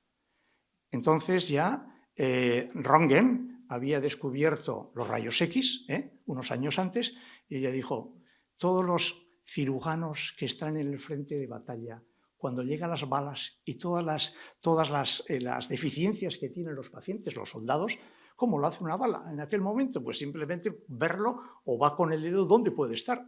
Y hay que buscar dónde está. Es decir, que la cirugía que hacían era totalmente invasiva. Es decir, el número de amputaciones de cosas pequeñas era brutal. Y ella se dio cuenta y dijo, bueno, ¿por qué nos llevamos esta nueva técnica que es la de los rayos X al frente de batalla?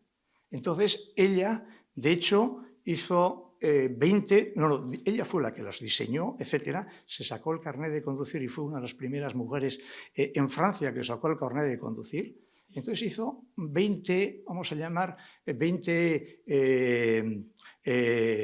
ambulancias radiológicas que iban al frente, que les llamaban las pequeñas Curies en aquel momento, y de hecho se dice que atendió a 1 millón de personas. Estamos hablando de 1 millón de personas en la Primera Guerra Mundial. Y muchas de ellas, muchos de sus miembros hubieran sido amputados. Claro, luego nos dimos también cuenta que esa radiación X en aquellos momentos, por eso se le puso X desconocida, pues tenía sus Santa Marías, es decir, tenía sus efectos secundarios. Tenía sus efectos secundarios y entonces que podían producir problemas. Había muchos médicos evidentemente que tenían problemas y que les quemaban las manos, etcétera, etcétera, etcétera. Últimamente, más tarde, luego los veterinarios, etcétera. Y aquí yo me acuerdo muy bien, en el 1992 se hizo la primera ley, ya que organizó todo este ambiente de la radiología, que fue la primera ley de radioprotección, y me tocó dar cursos de formación en este ámbito a un montón de médicos. Y me quedé alucinado. No había médico que con su consulta privada no tuviera un aparato de rayos X. Y cuando digo aparatos de rayos X, verdaderas bombas, es decir, con una corriente de fluencia, radiación de escape brutal, hasta dermatólogos. Es decir, allá de alguna forma, yo eso es una cosa que no se me pasaba por la cabeza, que si eres médico, yo no sabía, pero por lo visto, para ser médico y tener una consulta privada tienes que tener un aparato de rayos X. Ahora ya ha cambiado eso, ¿no? Claro, este tipo de cosas ocurren. Es decir, que siempre en este tipo de cosas pues nos puede salar. Hemos dicho que se limitaron un montón las amputaciones, pero al mismo tiempo se están produciendo otros efectos secundarios que se intentan mejorar.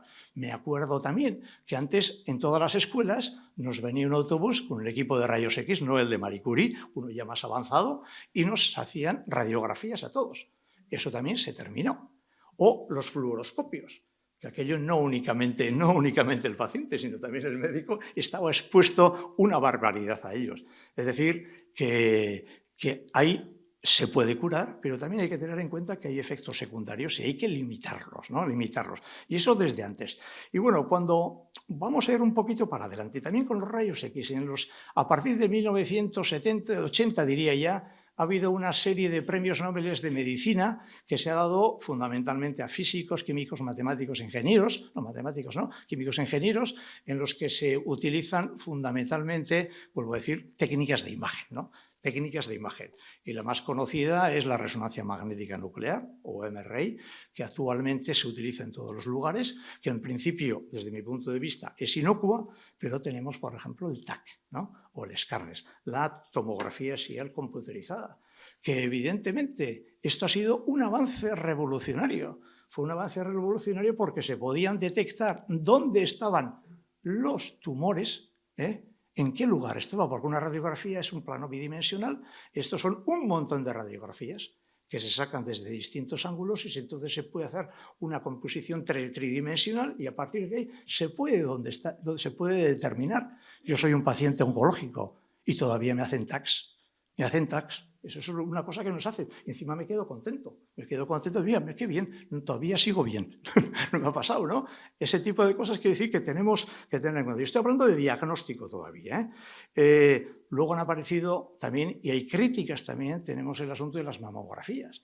Claro, el cribado de las mamografías para las mujeres. Entonces, claro, hay una serie, es que simplemente son rayos X, lo que estamos hablando, pero se hace el cribado, es decir, que a todas las mujeres a partir de un año hasta otro año, todos los años se le hace una radiografía para ver una mamografía, que es en este caso de rayos X característicos, una radiografía particular, primero para detectar, para ver si tiene algo. O puede ser de diagnóstico cuando tienes un bulto, etcétera, y dice, algo hay y vamos a ver. Y que puede dar falsos negativos, etcétera. Y hay mucha gente que dices si son necesarios todas estas mamografías porque el efecto que pueden tener puede igual ser mayor que el beneficio que se puede producir. Y hay una discusión en ese sentido, ¿no? Sobre todo en el cribado, es decir, en los de detección. Luego tenemos también otra de las radiaciones ionizantes que son lo que antes se llamaba la gammagrafía, que ahora se llama el SPECT o tomografía computerizada de emisión, que te ponen isótopos radiactivos, estamos hablando en diagnóstico dentro del cuerpo, y de esa forma somos fuentes radiactivas y podemos determinar dónde están localizados los tumores o las metástasis, etcétera. Eso es una cosa muy utilizada hoy en día y todavía más adelantado y más cercano a nosotros es el PET, que hoy en día es común, es una palabra común, no hace falta decir Positron Emission Technology. Esto es una técnica que se utiliza en todo el mundo y evidentemente tiene unos efectos secundarios. Claro, aquí tenemos que ver en el diagnóstico, siempre podemos estar discutiendo entre ¿nos conviene o no nos conviene? ¿Cuáles van a ser los efectos secundarios? ¿Cuál es el compromiso de beneficio que podamos tener? Pero luego pasamos a otra parte. Y pasamos a la parte que es la terapia. Claro, y cuando pasamos a la terapia hemos dado darnos cuenta que al año en el mundo entero se diagnostican del orden de 20 millones de cánceres, es decir, personas con tumores. Y más del 50% de esas personas van a ser tratadas por radioterapia. Eso van a ser tratadas por radioterapia. Pero claro, ya esto es una situación diferente. Aquí no estamos viendo a ver si estás mal o no estás mal. Aquí estamos viendo que estás mal y de alguna forma hay que intentar curar en este sentido, ¿no? Entonces, claro, hoy en día en este campo además hay un avance grandísimo. Ahora tenemos, por ejemplo, en los hospitales que tenemos aquí cerca, en Cruces, en Basurto, etcétera, tenemos aceleradores lineales. En el oncológico, aceleradores lineales que son de fotones y de electrones. Luego tenemos en el oncológico, van a poner uno de protones, es decir, son técnicas que están adelantándose un montón. Y además, para mí es una de las cosas que más me interesa en este campo y en estos momentos es, no se sabe por qué, nadie entiende por qué, pero lo que se llama la tecnología flash.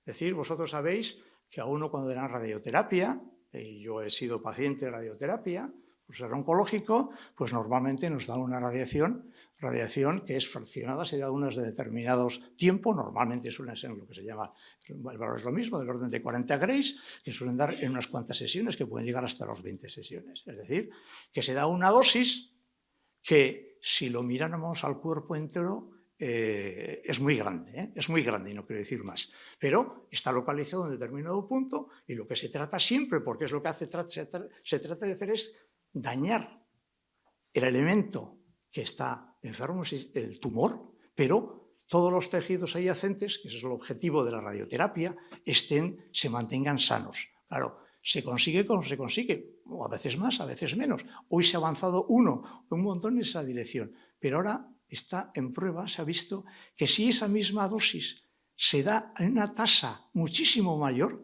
del orden de 1.500 veces más, es decir, lo que se da en segundos se da en milisegundos, el efecto que se puede producir es grandísimo y además todo lo que está en el entorno, los tejidos en el entorno, parece que se mantienen.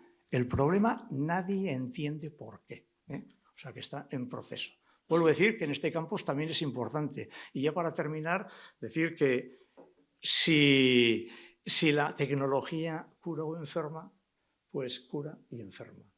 Pero siempre tenemos que tener claro cuál es el compromiso, qué es lo que necesitamos en la balanza. Como en todas las cosas de la vida tenemos que tener una balanza. Y lo que está claro es que el avance que está en estos campos para intentar que los efectos secundarios sean los mínimos o disminuyan, ha variado una barbaridad.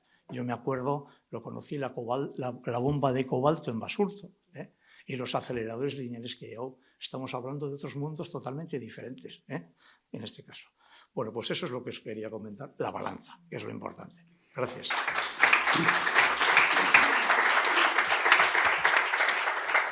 Gracias, Fernando. Muy interesante también. Me gustaría, yo tengo una pequeña duda. Ayer, hablando con un profesional, me decía que el TAC equivale a cientos de radiografías. Sí, sí. ¿Es cierto? Cada vez que sacan cientos de radiografías, tengo aquí los datos exactamente. Bueno, os voy a decir una radiografía de tórax. Te voy a decir que en un TAC de tórax el efecto es 70 veces más que en una radiografía de tórax. Eso también de los... Serían 70 radiografías. 70 más, por decirlo de alguna forma. Para que lo tengamos en cuenta cuando nos ponemos pesados y vamos... Una única radiografía, un TAC que nos deja ver dónde está localizado, es decir, son un montón de radiografías, claro que salen en muy poco tiempo. O sea que supongo yo, Cosme, que ese paciente que dice, joder, es que no me hacen un TAC. Bueno, igual es que hay que pensarse más si hay que recomendarle o no hacerse un TAC, ¿no? Ese punto también me parece importante, importante para los médicos, y eso los médicos ven su problema, tienen que solucionar su problema. Y muchas veces se olvidan de la integridad del individuo. Yo soy de la opinión de que la historia clínica es importante.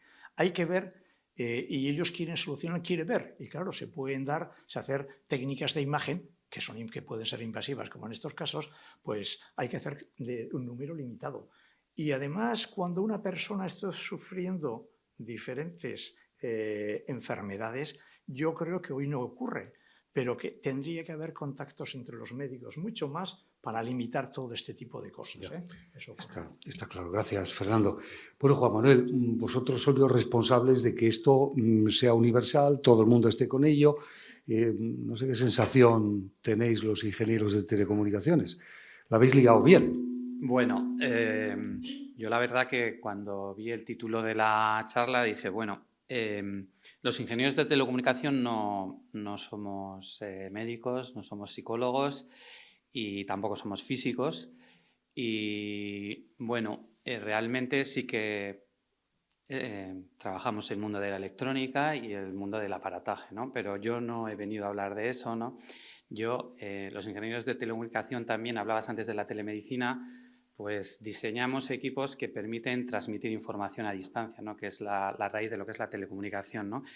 Y una forma de hacerlo es pues, con las ondas electromagnéticas, ¿no? ¿Y por qué en esta charla las ondas electromagnéticas? Pues porque tienen una percepción social de que bueno, hay gente que está convencida de que son muy nocivas para la salud y en general la mayoría de la gente a mí siempre me pregunta, pero bueno, ¿hay algo? Cuando hay ruido, ¿hay algo de eso, ¿no?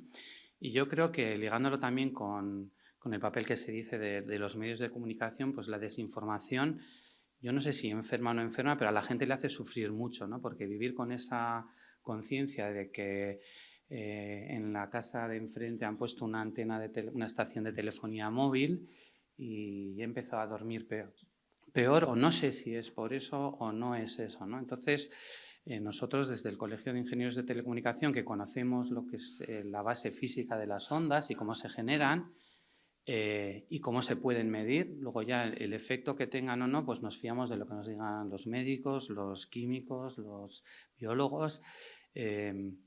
Pues nosotros creemos que tenemos una responsabilidad en informar de qué es lo que hay detrás de una onda electromagnética, ¿no? Una onda electromagnética no es más que una forma de transmitir energía, ¿no?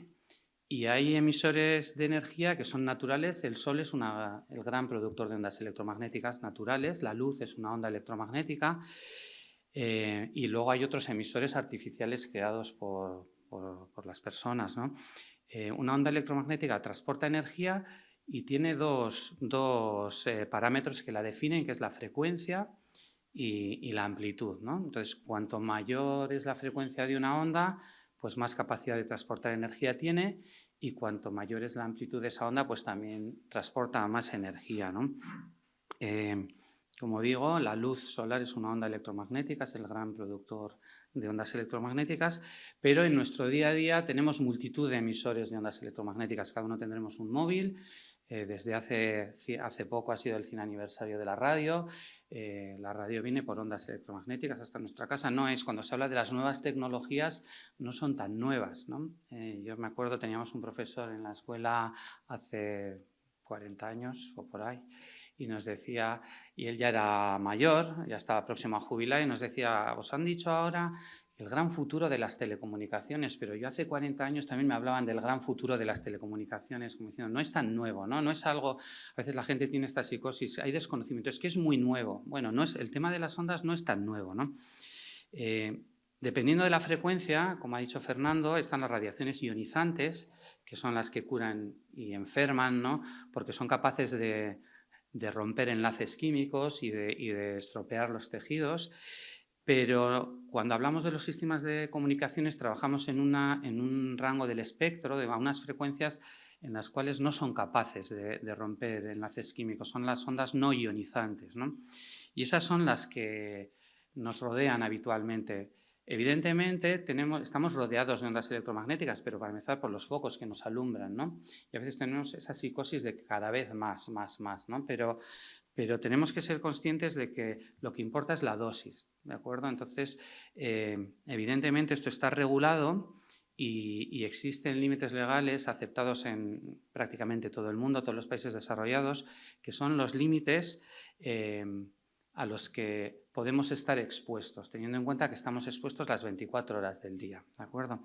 Entonces, los efectos de estas ondas electromagnéticas de radiofrecuencia básicamente son térmicos, es decir, que pueden calentar nuestros tejidos, ¿de acuerdo? Del mismo modo que usamos el horno microondas en casa, es un horno que calienta mediante ondas electromagnéticas que interactúan a la frecuencia de las moléculas de agua, y de hecho ya sabéis que hay materiales que en el microondas no se calientan y en cambio otros sí se calientan, depende de la composición, pues las ondas interactúan o no dependiendo del contenido en agua que tengan, ¿no? Están a una frecuencia determinada.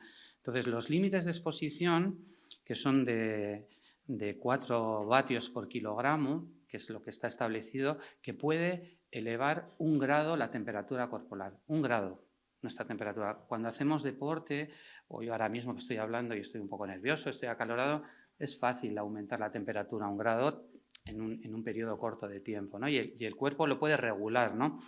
Sin embargo, los límites que se han puesto es 50 veces menos que la energía, que el efecto, que las ondas que podrían elevarnos 1 grado nuestra temperatura, 50 veces menos. Es decir, de normal, los límites legales es para que no haya una dosis, que no estemos expuestos nunca a una dosis de ondas superior.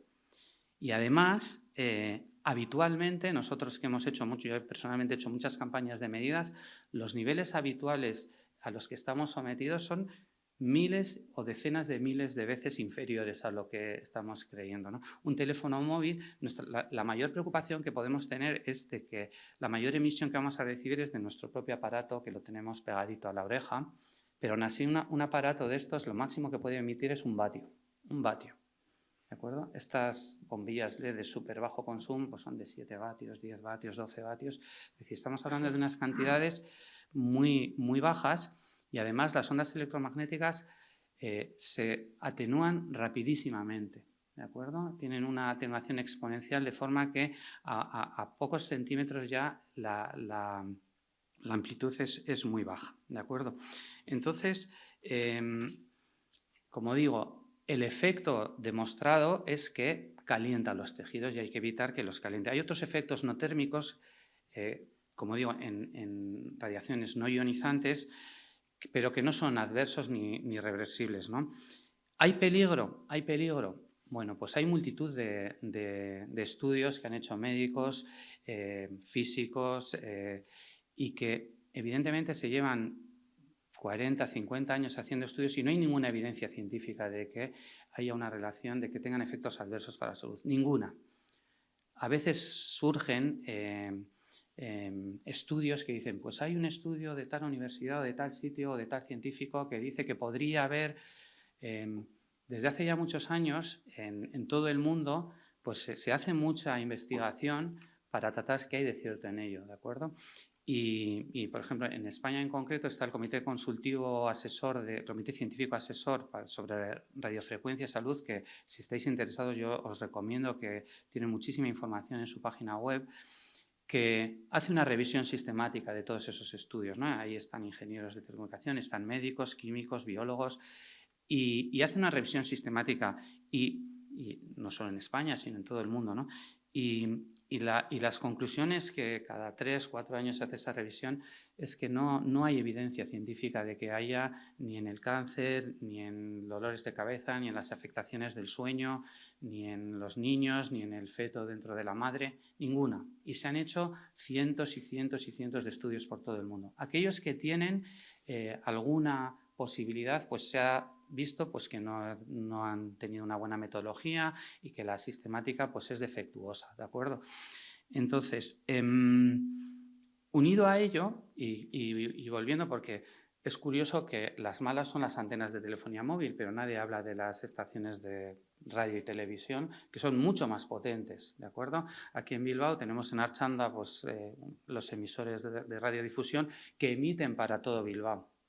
Para llegar a todo Bilbao tienen que emitir con mucha potencia. Cada 2 manzanas veremos antenas de telefonía móvil. Si no es en nuestra casa, en la de frente hay antenas. ¿Por qué? Porque emiten con muchísima menos potencia.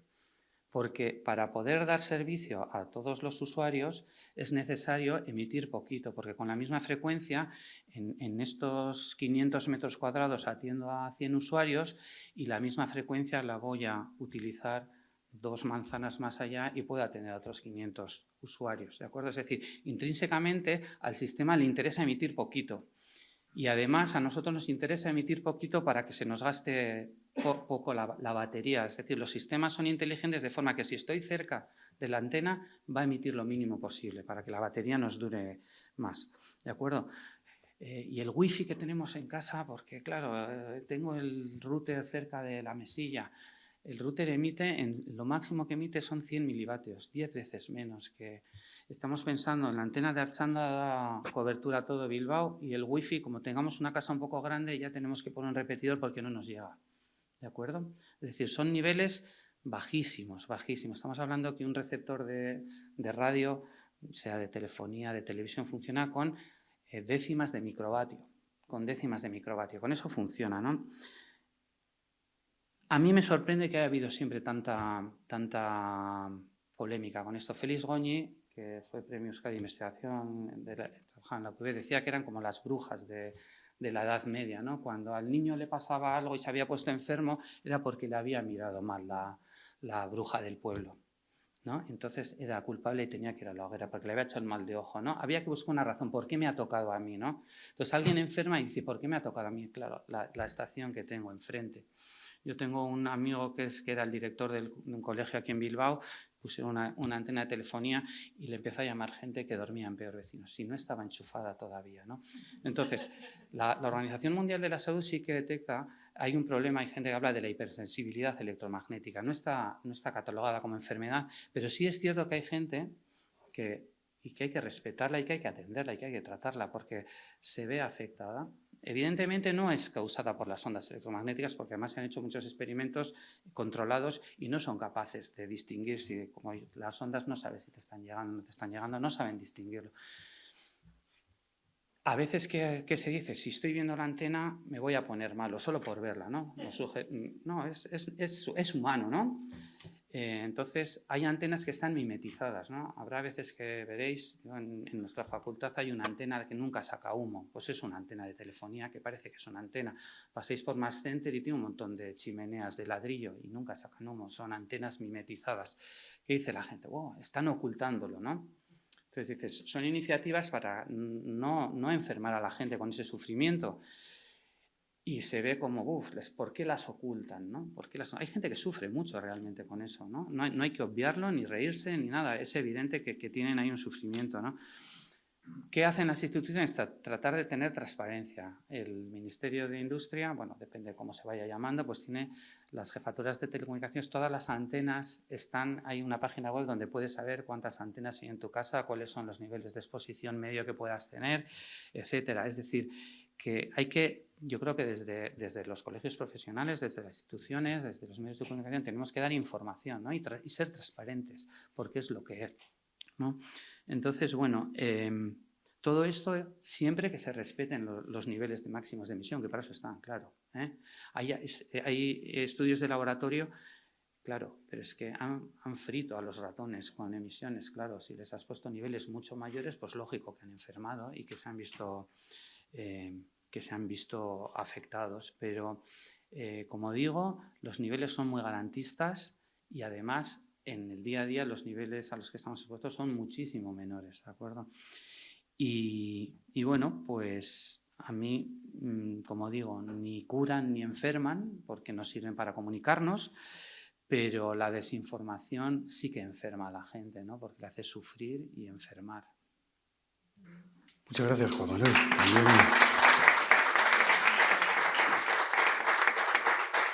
Bueno, en este sentido ha citado Juan Manuel al profesor Félix Goñi. Goñi me contaba que cuando en el edificio donde tenían el laboratorio en la universidad fueron a instalar distintos aparatos de telefonía móvil, entonces dijeron que querían información y entonces mandaron a alguien, no sé de qué compañía, para tranquilizarles, para decir, no, tranquilos que no hay afección a la salud. Y dicen, no, pues sí, la salud, no, yo lo que quiero es saber si va a afectar a los aparatos con los que trabajamos aquí. O sea, que se ve que, desde luego, desde el lado científico, la cuestión la tienen muy clara, ¿no? Bueno, esto es una mesa redonda y hay que aprovechar que está aquí esta gente tan buena y que habla tan bien para que ustedes pregunten lo que les parezca oportuno. Tiene aquí mi compañera un micrófono y el que quiera pedir la palabra, pues que lo haga libremente, ¿no? Bueno, yo me ha parecido interesantísimo, además cómo os habéis complementado desde distintos ámbitos, que es que me parece que así hay que abordar la realidad ahora. Y mi pregunta es, en estos momentos, en el 2024, teniendo en cuenta de cuál es la situación y el avance tecnológico, ¿trabajáis colaborando? O sea, lo que se está viendo aquí, incluso con más colegios o con más ámbitos profesionales, ¿colaboráis o trabajáis, investigáis juntos? A nosotros, por ejemplo, la tipología de gente que hay en los medios ha cambiado, ya no son periodistas. Te encuentras ingenieros, te encuentras otro tipo de profesiones en los medios, ¿no? Porque la tecnología exige otros conocimientos, ¿no? ¿Trabajáis mano a mano los médicos con los físicos, con los ingenieros, con los psicólogos, incluso con los comunicadores como nosotros, ¿no? Es una nueva cultura de trabajo. Hombre, te voy a contestar yo un poquito casi de refilón, antes he comentado que nosotros, los médicos, y me refiero pues a que cuando te metes ya en ámbitos muy concretos, bien sean diagnósticos o terapéuticos, ¿no? Pues decía, es que antes sabrías hasta aquí, ¿no? Entonces nosotros a veces planteamos problemas. Oye, ¿y esto no se podría hacer? ¿Con quién lo vas a hacer? Con los que lo saben hacer. Es decir, los médicos no sabemos hacer esos artilugios, O sea, tenemos que... Y en otras ocasiones son ellos los que nos proponen, oye, ¿por qué no hacéis esto de esta manera? No sé, zoquetes, que esto es mucho mejor, menos radiación. Por ejemplo, las radiaciones, lo que estaba comentando Fernando antes, no tiene nada que ver la fluoroscopia, la radioscopia que se hacía entonces, la cantidad bestial de radiación que recibías ahora con hacerte un TAC. Un TAC de ahora, a pesar de ser 70 radiografías, radia muchísimo menos que una radioscopia de la que se hacía cuando terminé yo la carrera. También lo que decía Juan Manuel, que ahí, Ana, que hay gente que sin tener motivo para ello ni causa objetiva por una radiación de una antena está enferma, está muy enferma. Entonces, desde la psiquiatría, la psicología, entiendo que podéis aportar mucho aquí, ¿no? Sí, también. Perdona, yo para terminar un segundo nada más. Es que no nos queda otro remedio que entendernos y colaborar. No queda otra. Sí, yo creo que cada vez se trabaja más juntos y de hecho ahora desde hace unos años hay una carrera en la universidad que es la ingeniería biomédica que está empezando a surgir, bueno, ya hace unos años en las universidades y al final quienes están estudiando esto están recibiendo clases de ingenieros de telecomunicación, de electrónicos, de médicos, de psicólogos y ahí en esa carrera sí que claramente hay colaboración y yo creo que sí que se trabaja junto y cada vez más. Bueno, como antes he dicho, creo que una de las cosas más importantes que está ocurriendo en los avances de la medicina es la colaboración, y le he llamado interdisciplinaridad, es lo mismo. Por ejemplo, yo estoy en un grupo que estamos diseñando una terapia para quemar tumores, sin entrar dentro del cuerpo. Claro, entonces hay tumores sólidos, entonces necesitamos ingenieros, necesitamos físicos, necesitamos químicos, necesitamos médicos y todos estamos conjuntamente trabajando con un objetivo común, conseguir un prototipo que sea capaz de quemar tumores. Y eso es una cosa muy normal. Y yo cuando en este campo pues me muevo a nivel internacional ocurre lo mismo. Y además no a nivel de casa, sino que nosotros nos transmitimos la información porque el objetivo es la salud de las personas. Queremos llegar. Claro, lo que existe el problema, que es otro problema, es el de las patentes.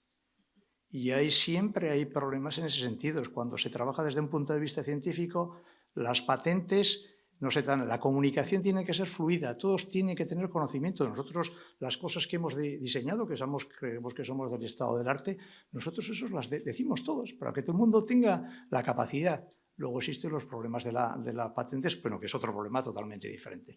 Pero la colaboración hoy en día es muy grande, ¿eh? Uno de los países más avanzados en este sentido es Países Bajos por varias razones. Primero, porque dentro de sus equipos son multidisciplinares y porque vienen personas de otros países y se dedican mucho de su energía a estar fuera y a conocer otras maneras de trabajar. Desde el ámbito de la psicología, o por lo menos la investigación que yo represento, que sepáis que hemos colaborado con personas de comunicación.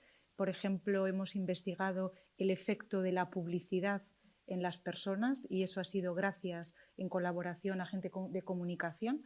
Trabajamos en este momento con personas de ingeniería, sobre todo yo les reclamo para temas de Big Data, para todos los modelos, los algoritmos. Hemos hecho, por ejemplo, un algoritmo para la detección precoz de cuando una persona está delante de una máquina tragaperras, determinados movimientos y gestos. Bueno, ¿cómo podemos saber si esa persona es susceptible de poder ser una persona con un juego patológico? Y trabajamos con medicina. En este momento, a mí, por ejemplo, el tema de los biomarcadores es muy interesante, temas de leptina en cosas de, os decía que investigamos temas de adicción a la comida, entonces todos estos temas de biomarcadores es muy importante. Lo que sí es verdad que a veces se necesitan aparatajes diferentes y que todas estas disciplinas, por ejemplo, el análisis, ¿no?, de pruebas médicas, etcétera, es muy interesante, pero sí. Con física no, pero no hemos trabajado hasta ahora, pero como ha dicho, depende. ¿Veis que ha dicho, decía esto y luego también ha respondido, decir que por nuestra parte, que encantadas de colaborar, ¿eh? Está bien. Además es que es muy importante la psicología y la comunicación.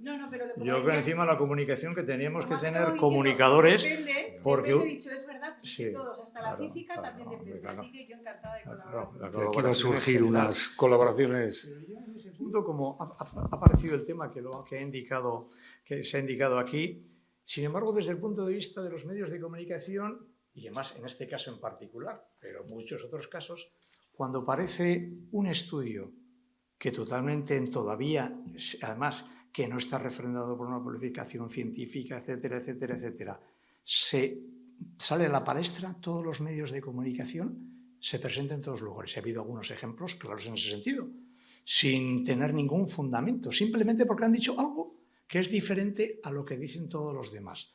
y todas las normativas, etcétera. Pero eso está ocurriendo y ocurre en todos los campos, ¿no? Es decir, que la comunicación también tiene que darse un poquito, bueno, una vuelta muy grande, porque estamos en un momento además bastante que creo que la comunicación es fundamental. La comunicación, y claro, si la comunicación no se hace como es debido, pues digamos que no se está ocurriendo con la ciencia y la pseudociencia.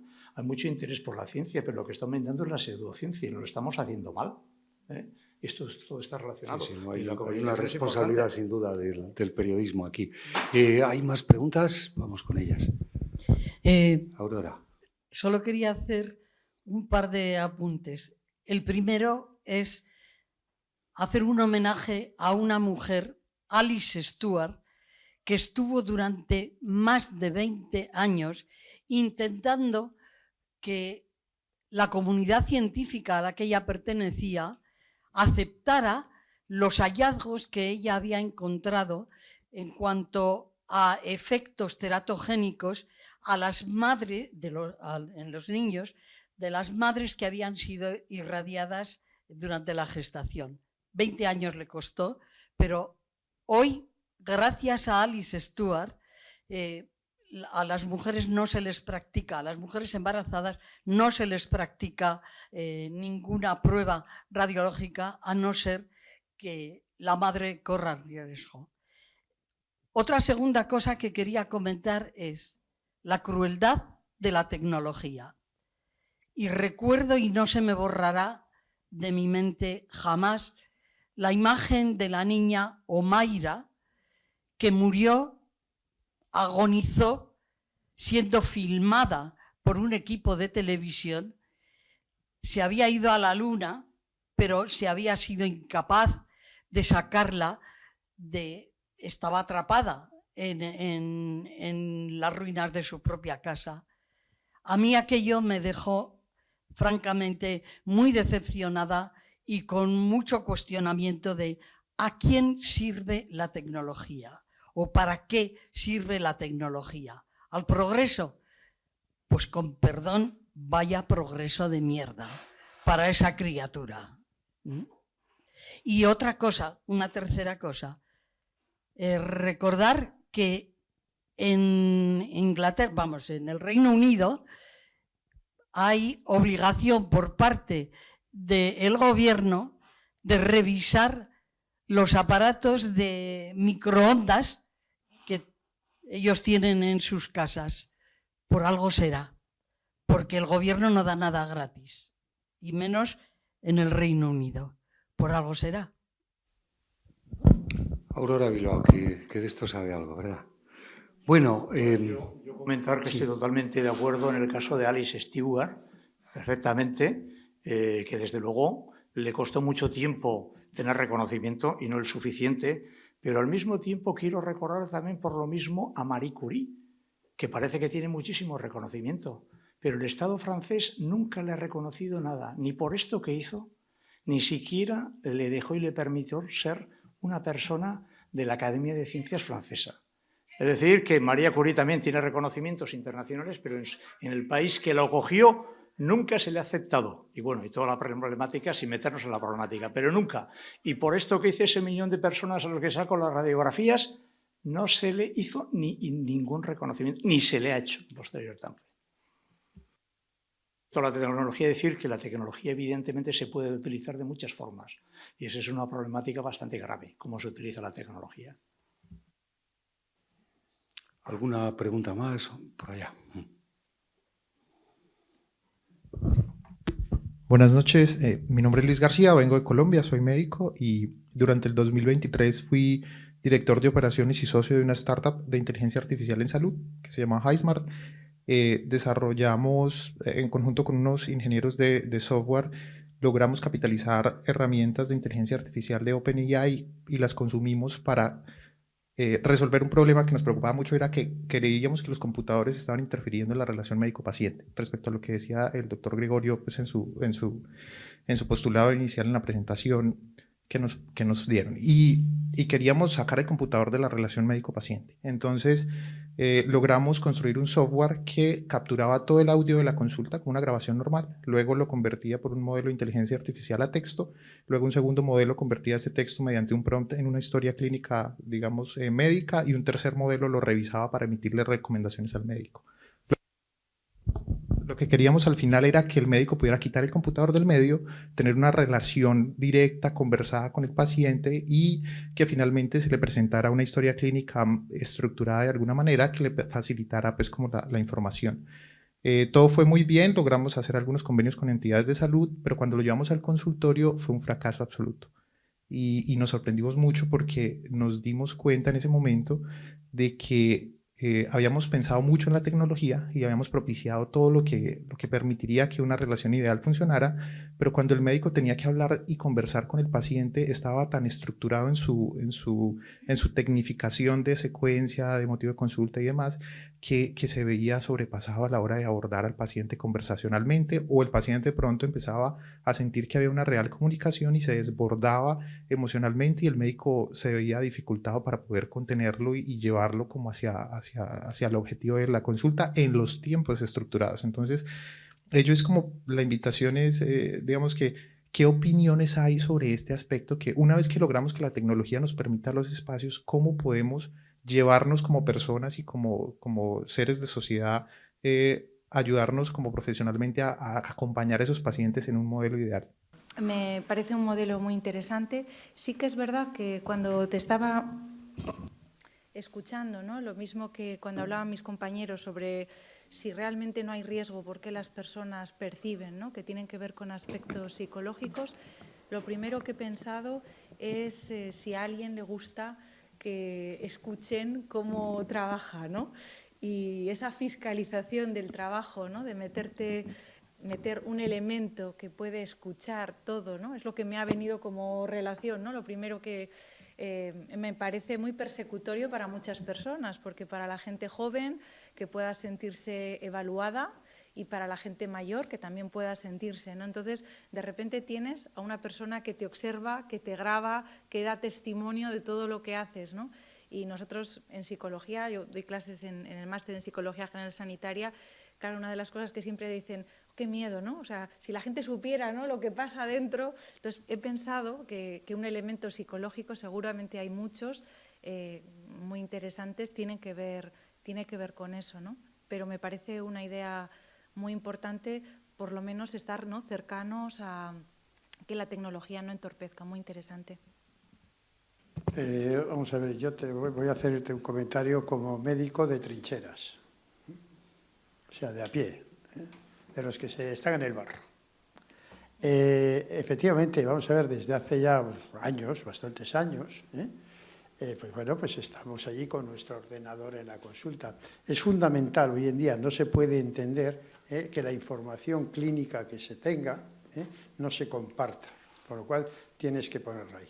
Yo no acabo de entender que la información clínica no la lleve cada uno en una tarjetita para que vaya donde vaya, se pueda utilizar, pero bueno, eso ya es una cuestión de acuerdos y de sistemas de informáticos.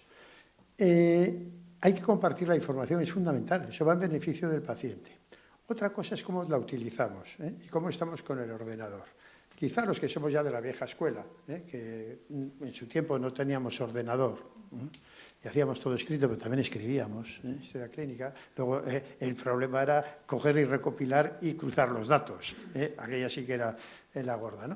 Pero los de la vieja escuela, como te decía, pues a lo mejor no estamos tan pendientes del ordenador, que también, o le damos más importancia a mirarle al paciente, a levantarte, a tocarle. Como decía una profesora que tuve yo, me decía, el paciente lo que espera es una imposición de manos. Y me imagino ahí como haciendo cosas así. Dice, no, simplemente hay que tocarles. Tócale a tu paciente, acércate a él y tócale. Transmítele eso que estás atendiéndole, lo que decía antes, ¿no? Para mí ahora es importante, y lo que me cuentas es que es tan importante para ti, para mí también lo es, ¿no? Y que lo note. Bien, entonces, ¿qué pasa quizá con la gente más joven, que está más tecnificada, vamos a llamarla así, para generalizar, ¿no? Pues hombre, pues que quizá está más metido en ello. A lo mejor lo que tenemos que hacer probablemente, y habrá de todo, pero lo que tenemos que hacer es quizá orientarles y formarles más en esa faceta de el paciente está ahí. O antes de mandarle esa resonancia de la rodilla y ese análisis en el cual estás metiendo absolutamente todo, hasta lo que posiblemente no sea necesario haberle pedido, pruebas analíticas me refiero, si hubieras estado un ratito más hablando con él y haber orientado mejor la primera posibilidad diagnóstica que se te ha ocurrido, bueno, pues a lo mejor tendríamos que hacer esto. Es decir, que al final es un problema de actitud y es un problema de cómo nos han educado, cómo nos estamos educando, ¿no? Y quizás ahí donde nos lo tenemos que hacer mirar, como decía antes, ¿no? Y darle una vueltita, quizá. ¿Hay alguna pregunta, alguna curiosidad más? Solamente una indicación, un recordatorio también. Rosalind Franklin, en el día de Marie Curie, Rosalind Franklin, la descubridora del ADN, que al final se lo llevó Watson y Crick, injustamente, entiendo yo, porque la puentearon. Gracias. Eso puedo decir algo. A mí lo que en esos momentos ya había fallecido ella. El problema no es ese, eso es lo que ha aparecido, porque ella había fallecido y no le podían dar el premio Nobel. El problema es que Watson, o Crick, no me acuerdo exactamente quién de los dos, ha seguido y continuando de alguna forma diciendo cosas que no tenía que decir, que no se pueden decir en público sobre ella, hasta muy recientemente también. Pero el premio Nobel se dice eso, pero el premio Nobel ella ya había fallecido cuando les dieron los otros dos. Estructura le correspondió a ella. Ella descubrió la doble hélice. No estoy diciendo que no. Sí, no, a ver, que es simplemente, vamos, ya que se ha nombrado a dos personas en recordatorio, creo que es justo, pues yo creo que recordar y cubrir grandes injusticias, porque a título póstumo se podía haber hecho algo, entiendo yo. En la propia Academia de Estocolmo se podía haber hecho algo, entiendo yo. Sí, pero no es el único caso, que hay muchos, hay muchos. Hemos tenido la facultad no hace mucho una mujer que en principio tenía que haber tenido el premio Nobel, no se lo dieron a ella. Una de las razones, porque era doctoranda, y segundo, porque era mujer. Se lo dieron a su supervisor. Y no es la única, que hay varias, ¿no? Le digo que eso, que las cosas que se hacen mal hay muchas. Pero en ese caso en particular, como premio Nobel, ella ya había fallecido cuando lo dieron, simplemente eso. Por poner una parte psicológica, la envidia, las emociones. Qué interesante la psicología. No, yo creo que con todo lo que está pasando y va a pasar, que además el crecimiento va a ser exponencial de la tecnología a través de la IA, algo que tiene que cambiar es el sistema educativo. Porque yo creo que necesitamos que nuestros niños, nuestros jóvenes, afronten esa realidad, pues efectivamente, para compensar el lado más oscuro de la tecnología, pues compensarlo con más filosofía o con una formación diferente, ¿no? Que no sea solo aparataje, sino que haya algo que contrapese pues, la frialdad de esa soledad a la que nos puede llevar la IA, ¿no? Una de las evidencias científicas tiene que ver que cuando las sociedades, están mucho más estresadas, el pensamiento es mucho más automático. Cuando estamos mucho más cansados, cuando tenemos mucha más información, sobreinformación, o estamos con más ansiedad, que es uno de los síntomas también, ¿no? La ansiedad de nuestro siglo, de nuestra época, la ansiedad que está hecha de incertidumbre, de no saber qué es lo que va a suceder. Cuando las sociedades están muy cansadas, normalmente es lo que llamamos heurísticos o atajos cognitivos. Entonces, se dan muchas más distorsiones y la capacidad de pensar de las personas pues es menor. Entonces, en sociedades cansadas, ¿no? Sociedades del cansancio, del estrés, de la ansiedad, no tenemos esa capacidad, esa mente, porque necesitas tener perspectiva, necesitas una capacidad cognitiva para poder tomar decisiones. Entonces, es mucho más fácil tener prejuicios o otro tipo de consumibles psicológicos si estás cansado. Entonces, no sé si hay que descansar primero, si hay que tener sociedades que ayuden al cuidado, a la conciliación, a otras muchas cosas para que las personas puedan, ¿no?, tener esa capacidad de pensar. También la educación, sin duda, pero que como síntoma es importante. ¿Alguna pregunta más? Bueno, tenemos... Sí, perdón. Hola. Habéis hablado todos sobre la desinformación y sobre los bulos, pero ninguno habéis dado una solución o una propuesta. ¿No tenéis alguna propuesta de aquí mirando a futuro? Que yo creo que el problema más grande que hay sobre esto son los bulos y la desinformación, para resolverlo o para mejorar. Te refieres a los bulos, ¿verdad? En relación a la salud, la tecnología, la salud. Bien, eso habría que preguntárselo un poco a quien los genera y a quien los transmite, fundamentalmente. Los bulos normalmente, salvo excepciones, entiendo, y es una apreciación muy personal, son interesados casi siempre. Entonces habrá que ver quién es el interesado en ese bulo e intentar atajarlo, si se puede, y si conoces de dónde proviene ese bulo, ¿no?, y dónde está. El gran problema de los bulos es su gran difusión, y hoy en día con las redes sociales cualquier bulo se generaliza en cuestión de minutos. De minutos puedes tener un bulo que está ahí, y luego depende de la credibilidad que le da la gente a los bulos, de la necesidad que tenga de creerse cualquier cosa y de no contrastar las cosas, y de esas informaciones que ahora están tan de moda, y que la información tiene que durar 20 segundos, no puede durar más, porque si no es un coñazo. ¿Cómo voy a estar leyendo más tiempo? Pues al final es un problema social. Cosme, desde la Asociación de Periodistas y el Colegio, y yo creo que también empresas privadas, ¿no?, del sector de comunicación, porque somos los principales afectados por todo esto, ¿no?, y la pérdida de credibilidad que puede suponer una situación así, ¿no? Y sí que se están llevando a cabo iniciativas. Lo que ocurre es que esto es lento y exige, creo yo, la concienciación de la gente que está detrás. Si hay una persona que lo único que quiere es que le confirmen su idea, le vale todo. Es decir, lánzame un bulo que me lo voy a creer y además voy a estar la mar de a gusto. Ana, esto es así, ¿no? Es muy difícil luchar contra la desinformación, ¿no? Ojalá tuviésemos, ¿no?, la respuesta, ojalá la tuviésemos y pudiésemos. Siempre han existido bulos, siempre ha existido desinformación. Yo creo que en este caso la tecnología lo que hace, como os decía, por lo menos a mi juicio, es dotar de imagen, y creo que la imagen tiene una connotación distinta. Tú en una imagen, ¿no?, dicen que no hay dos libros iguales, porque cada uno lee el libro y lee cosas distintas. He leído ese libro, he sentido cosas completamente distintas.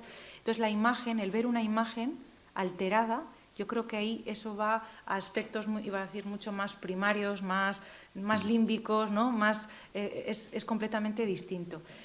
Hay un movimiento en este momento, una investigación que se está haciendo bajo el amparo de MAFRE sobre el efecto de los influencers y de los buenos influencers, porque hemos hecho análisis, hicimos un estudio también con MAFRE sobre el efecto de los comentarios negativos en las redes sociales.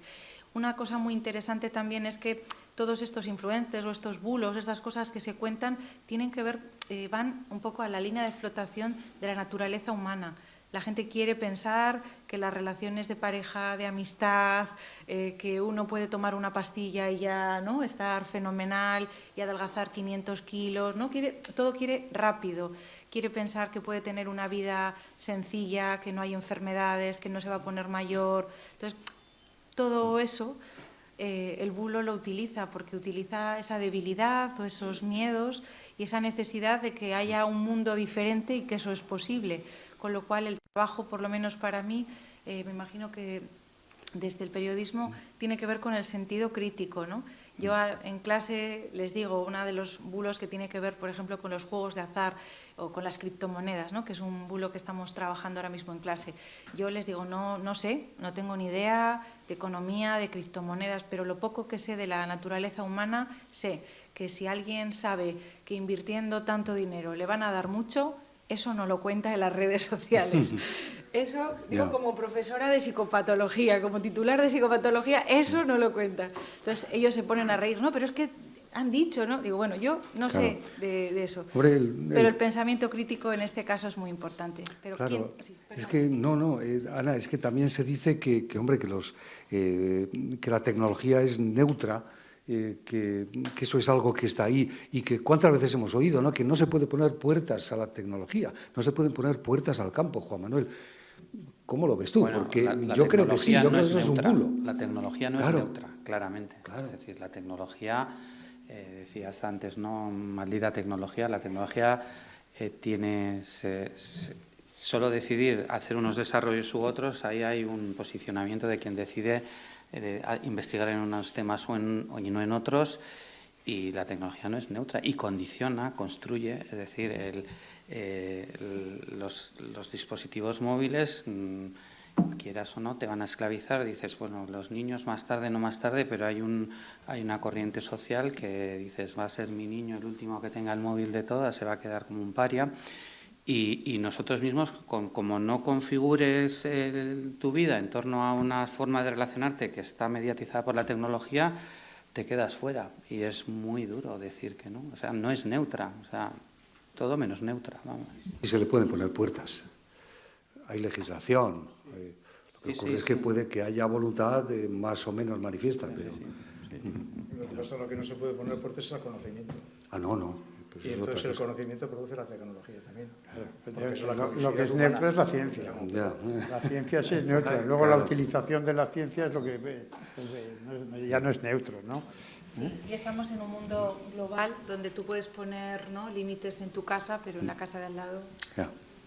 Bueno, hay una pregunta por allí.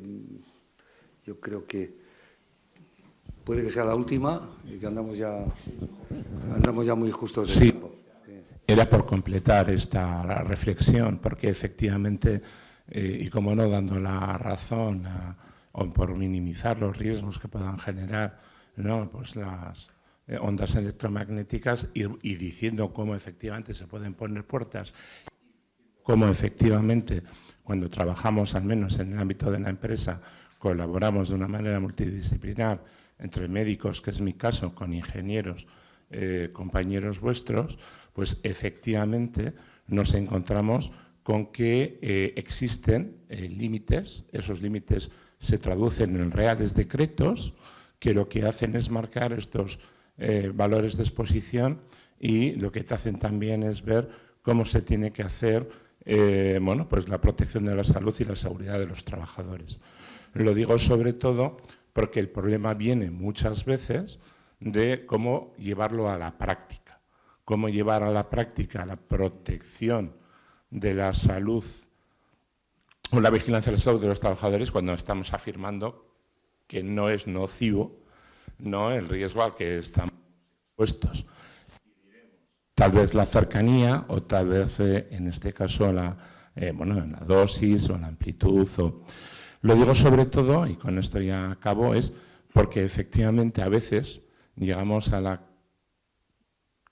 error de, para intentar solventar la vigilancia de la salud de una onda no nociva, lo que les hacemos son tags a 70 radiografías torácicas para vigilar su salud, y es peor el remedio que la enfermedad. Por lo tanto, mandar un mensaje de tranquilidad, trabajamos de una manera transversal, mandar un mensaje de tranquilidad. Creo que con las ondas y otros riesgos se trabaja dentro de unos valores, y que efectivamente lo que tenemos es que demostrar a nuestros clientes o plantillas que las cosas se hacen bien y en seguridad. Muy bien, pues interesante también esa aportación. Bueno, una pregunta muy breve, por favor. Una reflexión sobre lo que acaba de Sí. decir. Yo, buenas tardes, noches. Yo soy físico médico, soy radiofísico hospitalario en el Hospital de Cruces. A mí me gustaría contextualizar un poco la discusión esta sobre el beneficio tecnológico que producen las radiaciones ionizantes, por contextualizar un poco la discusión. En España, concretamente, tenemos una legislación muy restrictiva. Tenemos para la medicina general, tanto la medicina de familia como después medicina especializada, un Real Decreto que es el Real Decreto de justificación del uso de las radiaciones ionizantes. Es decir, cualquier prueba, las radiaciones ionizantes, por resumirlo un poquito, tienen que estar siempre, el uso de esa tecnología tiene que estar siempre justificada. No puedes mandar a un paciente, me invento, 30 placas de tórax porque sospechas que tienes una neumonía cada vez que tose. Eso no lo puedes hacer. Entonces, siempre que tiene que haber una justificación. Esa justificación figura en su historial clínico, Después, en Osakidetza, concretamente, tenemos un programa de dosimetría, de gestión de dosimetría de pacientes, que al médico de familia y después al médico especialista le consta todas las placas o todas las dosis que ha venido recibiendo. Generalmente, pues, por ejemplo, en los casos de que se le ha realizado un TAC o una placa de tórax, etc. Después tenemos el tema de la optimización. La optimización es reducimos siempre las dosis a los pacientes. Hay que dejar claro que las radiaciones ionizantes siempre provocan un detrimento a la salud. Eso lo tenemos que asumir.